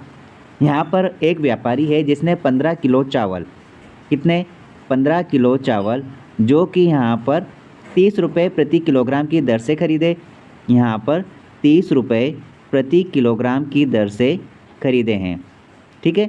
और फिर बोला गया है कि 25 किलो चावल यहाँ पर किस रेट पे ख़रीदा है, 20 रुपये प्रति किलोग्राम की दर से फिर से खरीदता है, ठीक है। तो सबसे पहले इनका आप वैल्यू निकालिए कि ये चावल कितने के हुए। यदि आप कहेंगे 15 किलो चावल जो कि 30 के भाव से खरीदे, तो यहाँ पर इसकी वैल्यू कितनी बन रही है, यहाँ पर 15 गुणा 30 कितना हो रहा है, यहाँ पर पैसा बन रहा है 450 रुपये, ठीक है। अब आगे देखिए, यहाँ पर 25 के भाव से 20 रुपये, यहाँ पे 25 किलो चावल 20 के भाव से खरीदेंगे तो कितना वैल्यू बनेगा, 25 गुणा 20, तो यहाँ पर हो रहा है 500, ठीक है, 500 रुपये। अब यहाँ क्या कहा जा रहा है कि दोनों चावल को एक साथ मिला लिया, मतलब कि ये दोनों चावलों को एक साथ मर्ज कर लिया। यहाँ पर ये टोटल कितने चावल हो गए हैं, अगर हम टोटल चावल की बात करें तो टोटल चावल हो गए यहाँ पर 40 किलो, ठीक है, 40 किलो चावल हुए। लेकिन बोला ये जा रहा है कि एक साथ इसको मिक्सचर को मिला लिया गया, दोनों चावल को मिला लिए, तो यहाँ पर इन चावल की जो क्वांटिटी है उसको किस भाव से बेचा गया, उसे यहाँ पर 27 रुपये प्रति किलोग्राम के भाव से बेचा गया है, ठीक है। तो आप पहले ये निकालिए कि 27 के भाव से 40 किलोग्राम चावल बेचे तो इसका रेट क्या निकलेगा। यहाँ पर देखो 40 किलो चावल जो कि 27 के भाव से बेचे, तो यहाँ पर टोटल वैल्यू कितनी हो रही है, देखो 27 शून्य शून्य, फिर हो रहा है 4 सत्ते 28 के 8 हासिल के आए 2, 4 दूनो 8 और 2 10, 1080 रुपये। अब क्या करना है, अब आप ये देखिए कि आपने यहाँ पर बेचा है 1080 रुपये में, ठीक है, और ऊपर आपने ख़रीदा है एक चावल 450 में और दूसरा 500 में। तो आप पहले ये देखो कि दोनों चावल की क्वांटिटी जो वैल्यू है कितनी बन रही है, आप इसे जोड़ो, कितना हो रहा है, ये है 50 और है 5 और 4 9, मतलब कि आप अगर देखोगे आपने यहाँ पर जो ख़रीदा है उसका यहाँ पे कीमत मतलब कि बोले तो कॉस्ट प्राइस कितना है 950, और ये जो आप बेच रहे हैं इसका सेलिंग प्राइस कितना है 1080, मतलब सेलिंग प्राइस आप लिख सकते हैं इस प्रकार से 1080 ये सेलिंग प्राइस है। तो आप क्या करोगे, आप यहाँ पर इसका कंपेयर करो कि जो कॉस्ट प्राइस है और ये जो सेलिंग प्राइस है, इसमें आप देखिए कि यहाँ पर फ़ायदा हो रहा है या नुकसान हो रहा है। देखो 950 और यहाँ पर सेलिंग प्राइस है 1080, तो आप देखिए इसमें फ़ायदा या नुकसान। आप यहाँ एक ज़ीरो से एक ज़ीरो काटो और देखिए यहाँ पे क्या हो रहा है, यहाँ पर 95 की चीज़ यदि 108 में बेची जा रही है तो फ़ायदा कितने का हो रहा है, यहाँ पर फ़ायदा हो रहा है 13 का, क्योंकि 13 रुपये ज़्यादा मिल रहे हैं हमें यहाँ पे, ठीक है। मतलब ये जो 13 का फ़ायदा हो रहा है ना, किस पर डिपेंड है, देखो लाभ हानि में जो भी फ़ायदा या नुकसान होता है वो हमेशा क्रय मूल्य पर डिपेंड होता है, ठीक है, क्रय मूल्य पर ही डिपेंड होगा। तो आप यहाँ पर क्रय मूल्य की कीमत लिखिए जो कि हमारे अनुसार यहाँ पर 95 है। क्या कहा है, लाभ प्रतिशत, तो ये जो फ़ायदा हुआ है 13 रुपये का, इसका लाभ प्रतिशत निकालना है तो 100 से मल्टीप्लाई करो और ये आपका उत्तर आ गया, ये आपका प्रॉफिट जनरेट हुआ है, ठीक है। इसे आप जिस प्रकार भी सरल करोगे आपका उत्तर यहाँ पर आ जाएगा। आप यहाँ पर 5 की टेबल से काटो, 5 की टेबल से अगर आपने काटा कितनी बार जाएगा, 5 एकम 5 बचे 4, 5 नमे की 45, यहाँ पर 5 की टेबल से काटा कितना आएगा, 5 दूना 10 और यहाँ पर 0 आएगा। अब और सरल हो सकता है, नहीं तो आप इसका गुणा करो। यहाँ पर 13 दूनी 26, 260 बटे यहाँ पर 19, 19 का भाग दे दीजिए। 19 का भाग कितनी बार जाएगा? एक बार जाएगा। आपके पास यहाँ पर 1 आएगा। उसके बाद क्या बचे? 7 मतलब 70। अब 19 का टेबल ऐसा बोलो कि 70 तक कंप्लीट चले जाए या उसके पास में रहे। 19 दूनी 38, 19 तिया 57, 19 चौक 76, तो कितनी बार जाएगा? 3 बार। 19 तिया 57 मतलब कि 13 कुछ आंसर आएगा। हम बोल सकते हैं कि हमारा उत्तर है 13.68%। ऑप्शन नंबर डी हमारा सही उत्तर है। नेक्स्ट टाइप देखिए, जब 1 रुपये में 6 वस्तुओं को बेचा जाता है तो 20% की हानि होती है। बताइए 20% लाभ कमाने के लिए 1 रुपये में कितनी वस्तुओं को बेचना पड़ेगा। यहाँ पर देखिए 1 रुपये में कितनी वस्तुएं? 1 रुपये में 6 वस्तुएं। तो हम ऊपर रुपये लिखेंगे, नीचे वस्तुओं की संख्या लिखेंगे। 1 रुपये में 6 वस्तुएं बेच रहा है, मतलब हमने ये जो भी लिखा ये है सेलिंग प्राइस, है ना, क्योंकि बेचने का बोला है। 1 रुपये में 6 वस्तुएं बेच रहा है तो 20% की हानि हो रही है। यदि यह हानि होगी तो आप बताइए यहाँ पर लाभ हानि की गणना ऊपर होगी या नीचे? सेलिंग प्राइस में लाभ और हानि की गणना नीचे बट्टे में होती है। तो 20% की हानि मतलब कि ये वैल्यू अब कितनी रह गई? ये वैल्यू अपने आप में 80% रह गई, क्योंकि 20 घट गया। आपने 80% लिखा मतलब कि 100 ऊपर चले जाएगा। ठीक है, क्या बोल रहा है? बताइए 20% का लाभ कमाने के लिए 1 रुपये में कितनी वस्तुओं को बेचना पड़ेगा। देखो अब बताना है कि 20% का लाभ, तो ये वस्तु अगर 20% का लाभ करेगी तो ये अपने आप में 120% हो जाएगी। तो आपको सेकेंड वाला जो ये पोर्शन बोला है इसको आप इस प्रकार ऊपर लिखोगे, तो यहाँ पर बटे में 100 आ जाएगा। ठीक है, ऊपर लिखा तो बटे में 100 आना है।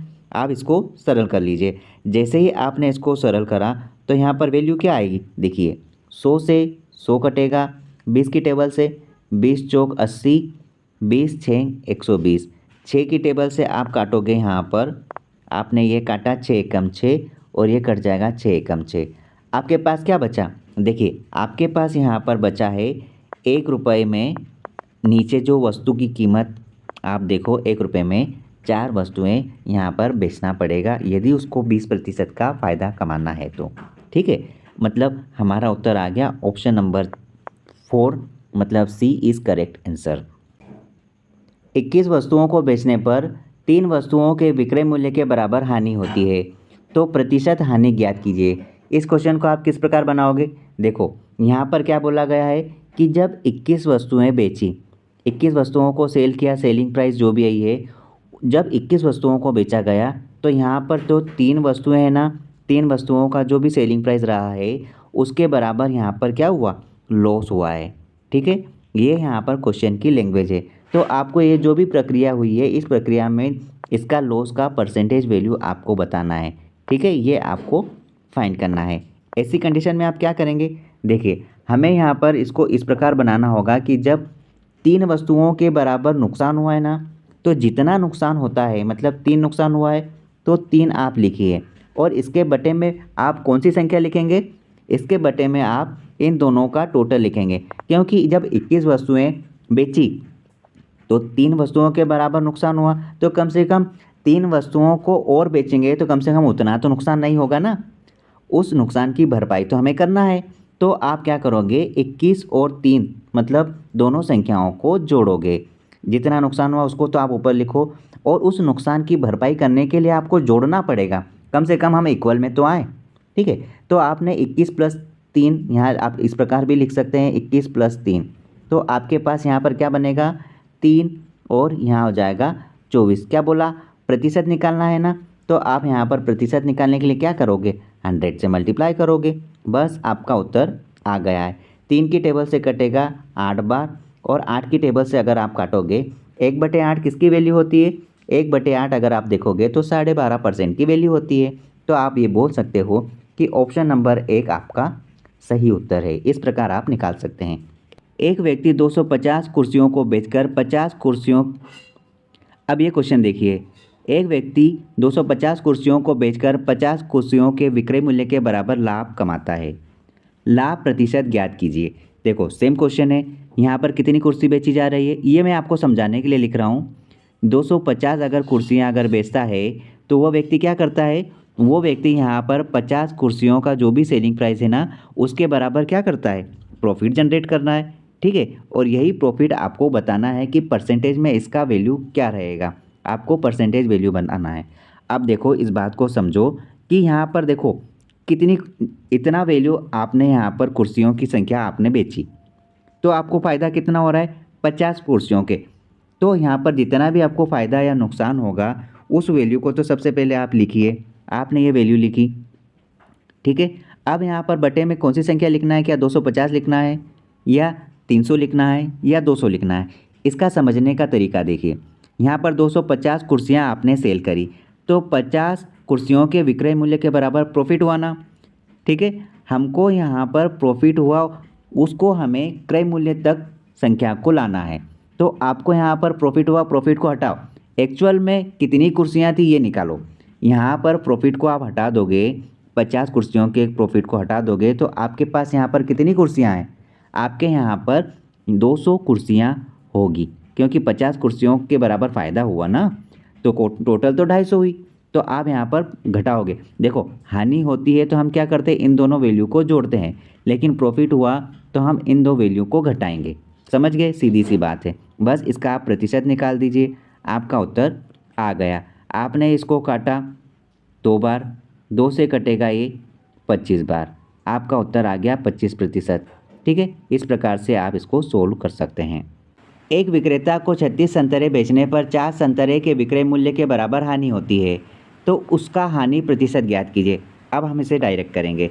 यहाँ पर बोला है 36 संतरे बेचने पर 4 संतरों के विक्रय मूल्य के बराबर हानि हो रही है, हम इसे डायरेक्ट करेंगे। देखो कितने संतरों के बराबर हानि हो रही है, 4 संतरों के बराबर हानि हो रही है, तो आप लिखो 4। इसके बटे में आप कौन सी संख्या लिखोगे, यहाँ पर क्या बोला गया है कि 36 संतरे बेचने पर 4 संतरों के विक्रय मूल्य के बराबर हानि हो रही है। तो हानि क्यों हो रही है, उसको आप उस प्राइस तक लाओ। तो हमें क्या करना है, 36 में जितनी हानि हुई कम से कम उसको तो जोड़ो, 0 पर आएगा। तो हमने 36 पे 4 जोड़े, तो आपके पास यहाँ पर क्या आएगा, आपके पास यहाँ पर 4 जुड़ेगा तो यहाँ पर हो जाएगा 40। आप यहाँ पर 40 लिखो, बस इसका आप प्रतिशत वैल्यू निकालोगे तो आपका उत्तर आ गया।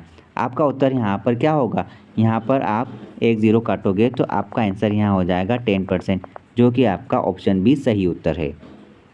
यदि 1 रुपये में 48 की दर से केले खरीदे जाए तो 1 रुपये में कितने केले बेचे जाए ताकि 20% का लाभ हो। देखिए इस क्वेश्चन को हम किस प्रकार बनाएंगे, हमें यहाँ पर 1 रुपये में कितने केले बोले, 48 केले बोले ना।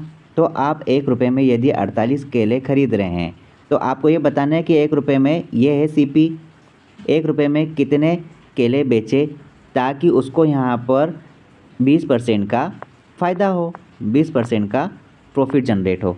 तब आप क्या करोगे, ये जो 48 रुपये है ना, ये 48 रुपये को आपको कितने रुपए में केले बेचे कि यहाँ पर 20% का फ़ायदा हो। तो आपको 20% का फ़ायदा करवाना है, तो आप यहाँ पर 120 लिखो, बस आप इसका परसेंटेज वैल्यू निकाल दो, आपका उत्तर आ गया। 20 पंजे 100 और 20 6 120। आप यहाँ पर काट दो, 6 कम 6, 6 अटो 48, कितना आ गया ये 8 पंजे 40, मतलब कि ऑप्शन नंबर बी आपका सही उत्तर है। बस इस प्रकार से आप बना सकते हैं। ये भी एक अच्छा टाइप है, इसे समझें। एक व्यापारी के पास 1000 किलोग्राम चीनी है, इसका कुछ भाग वो 8% लाभ पर और शेष 18% लाभ पर बेचता है, उसे कुल 14% का लाभ होता है। कितनी चीनी मात्रा उसने 8% लाभ पर बेची।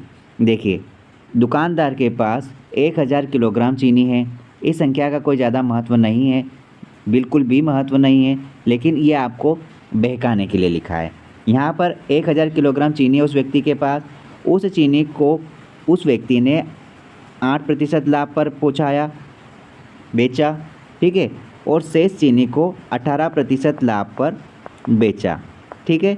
उसको यहाँ पर बेचने पर कुल कितना लाभ हुआ, ध्यान देना कि उसको कुल यहाँ पर 14% का प्रॉफिट हुआ है, ठीक है। अब यहाँ पर हमें क्या करना है, इसका रेशियो निकालना है। आपने देखो 14 में से 8 घटाए तो कितना आया, यहाँ पर आ जाएगा 6। आप यहाँ 6 लिखो, ठीक है। आप यहाँ पर 18 में से 14 फिर घटाइए तो यहाँ पर क्या आएगा, आपके पास आ जाएगा यहाँ पर 4। आप इसको भी सरल करो, आपने इसको अगर सरल करा तो ये 2 बन जाएगा और ये 3 बन जाएगा। ठीक है, आपके पास रेशियो क्या आया 2:3, लेकिन कितनी चीनी है यहाँ पर 1000 किलोग्राम है। ठीक है, यहाँ पर हमारे पास टोटल कितना हो रहा है 5, और यहाँ दुकानदार के पास टोटल कितना बोला है 1000। तो बस हम इसके बराबर इसकी वैल्यू रख देंगे। 5 के बराबर हम 1000 की वैल्यू रखेंगे तो हमारे पास 1 यूनिट की वैल्यू क्या आएगी, हमारे पास 1 यूनिट की वैल्यू है यहाँ पर 5 एकम 5, और 5 से कट जाएगा 5 दूना 10, 0 0, मतलब कि 1 यूनिट की वैल्यू हमारे पास हो गई है 200। बस इस यूनिट का ही तो खेल है। अब यहाँ पर क्या निकालना है कि कितनी मात्रा उसने 8% लाभ पर बेची। अब आप ही बताइए कि यहाँ पर 8% लाभ पर उसने कितनी चीनी की मात्रा बेची है। देखो यहाँ पर 2%, देखिए यहाँ पर 2 मात्रा ही तो बेची है, तो हम क्या करेंगे, बस 2 में आप गुणा कर दो 1 यूनिट का 200, मतलब यहाँ पर उत्तर क्या आ गया, यहाँ पर उत्तर आ गया 400 किलोग्राम। यही आपका उत्तर है। Option number A is correct answer. इस प्रकार से आप इस क्वेश्चन को बना सकते हैं। किसी वस्तु को 144 में बेचने पर उतने ही प्रतिशत का लाभ होता है जितना उसका क्रय मूल्य है, तो उसका क्रय मूल्य ज्ञात कीजिए। यहाँ पर देखिए, यहाँ पर बोला ये गया है, लैंग्वेज समझें कि सेलिंग प्राइस यहाँ पर कितनी है 144, मतलब कि 144 में बेचा तो उस व्यक्ति को उतने ही प्रतिशत का लाभ होता है। कितना प्रॉफिट होता है, यहाँ पर उतना ही प्रॉफिट होता है जितना कि उस वस्तु का कॉस्ट प्राइस है। समझ गए ना, अगर कॉस्ट प्राइस 10 होगा तो प्रॉफिट भी 10, लेकिन 10 तो यहाँ है ही नहीं। हम एक काम करते हैं, सबसे इजी तरीका है ऑब्जेक्टिव से वेरीफाई करो। यदि मैं यहाँ पर कॉस्ट प्राइस 80 मान लेता हूँ तो क्या मैं बोल सकता हूँ प्रॉफिट भी उसके बराबर, मतलब कि प्रॉफिट भी 80 का होना चाहिए। ठीक है, तो हम यहाँ पर इसको ट्राई कर रहे हैं। अगर मैंने 80 कॉस्ट प्राइस माना तो इसका 80% आप निकालोगे तो कितना होता है 80%, ये तो डायरेक्ट 8 8 64 हो रहा है ना, 64। क्या बोला है कि यदि 144 में बेचा तो उतने ही प्रतिशत का लाभ होता है जितना उसका क्रय मूल्य है। तो उतना लाभ हो रहा ना, 80% का लाभ हो रहा है, किस में हो रहा है, जब उसने बेचा। तो आप एक काम करिए ना, जितना बेचा उसमें फ़ायदा हो रहा ना, तो आप यहाँ पर 64 घटा दो, तो क्या आपके पास यहाँ पर वैल्यू 80 आ रही है, मतलब कॉस्ट प्राइस तो वही का वही आ रहा है। क्योंकि जितना फ़ायदा उतना तो आप घटाओगे ना, तो कम से कम कॉस्ट प्राइस तक तो पहुँचोगे, और वही तो निकालने का बोला है। बस इसका मतलब ये है कि आपने जो ऑब्जेक्टिव लिया है वही ऑब्जेक्टिव 100% ट्रू है। Option number A is correct answer. अगर ये आपको समझ में नहीं आया तो दोबारा इसको देखो, आप समझ जाओगे। एक लास्ट क्वेश्चन देखिए इस टाइप का, किसी वस्तु को 75 में बेचने पर उतने ही प्रतिशत लाभ होता है जितना उसका क्रय मूल्य है, उसका क्रय मूल्य ज्ञात कीजिए। यहाँ पर 75 जो कि सेलिंग प्राइस है, इस सेलिंग प्राइस पर बेचा तो यहाँ पर प्रॉफिट हुआ है। ठीक है, प्रॉफिट जितना हुआ है उतना ही यहाँ पर उसका कॉस्ट प्राइस है। तो हमें यहाँ पर क्या करना है, हमें यहाँ पर कॉस्ट प्राइस मानना है। आप ऑब्जेक्टिव से करो, अगर आप यहाँ पर 50 मानोगे तो प्रॉफिट भी उसके बराबर है, मतलब 50 ही रहेगा। तो आपका यहाँ पर क्या बनेगा, 50 का 50% आप निकाल रहे हो, तो सीधी सी बात है आना 25 ही है, 25 आया। अब ये बोल रहा है कि अगर सेलिंग प्राइस 75 है उसमें उतना फ़ायदा हुआ है, 25 आया ना। आप इस 25 को सेलिंग प्राइस से घटाएंगे। क्यों घटाएंगे, उसका रीज़न ये है कि जब उसने बेचा तो लाभ हुआ, तो लाभ उतना उतना घटाओ तभी तो आपका कॉस्ट प्राइस आएगा। आप यहाँ पर 25 घटाएंगे तो आपके पास यहाँ पर 50 आया। क्या ये 50 सही है? बिल्कुल सही है, क्योंकि हमने कॉस्ट प्राइस 50 माना ऑब्जेक्टिव को उठाकर, तभी हमारा क्वेश्चन वेरी हो गया, मतलब ऑप्शन ए हमारा सही उत्तर है। इस प्रकार हमारा प्रॉफिट और लॉस पूरी तरह से ख़त्म होता है, और हमने कोशिश करी है कि लगभग 95% सभी प्रकार के क्वेश्चन हमने इसमें इंक्लूड किए हैं। चाहे आपकी कोई सी भी एग्ज़ाम हो, आप यूजीसी नेट दे रहे हैं, एमपीएसआई, एएसआई, ईएमआरएस, केंद्रीय विद्यालय, नवोदय, या फिर किसी भी प्रकार की ऐसी तमाम एग्ज़ाम की तैयारी करें जिसमें मैथ्स आता है, वहाँ पर ये एसएससी सीजीएल तक के क्वेश्चन यहाँ पर कंप्लीट हुए हैं। यदि आप इसको अच्छे से देख लेते हैं तो यकीन मानिए आपको कहीं और से किसी प्रकार से पढ़ने की आवश्यकता नहीं होगी। और अगर आपको इस वीडियो का पीडीएफ चाहिए तो आप टेलीग्राम से जुड़ जाइए, टारगेट 91 यूट्यूब चैनल, यहाँ पर आपको इस वीडियो का टेलीग्राम पर पीडीएफ मिल जाएगा। और एक रिक्वेस्ट है, ये वीडियो आपको कैसा लगा प्लीज़ कमेंट करके ज़रूर बताना, और अपने दोस्तों तक ज़रूर पहुँचाना। All the best, keep learning, keep watching, आप होंगे कामयाब।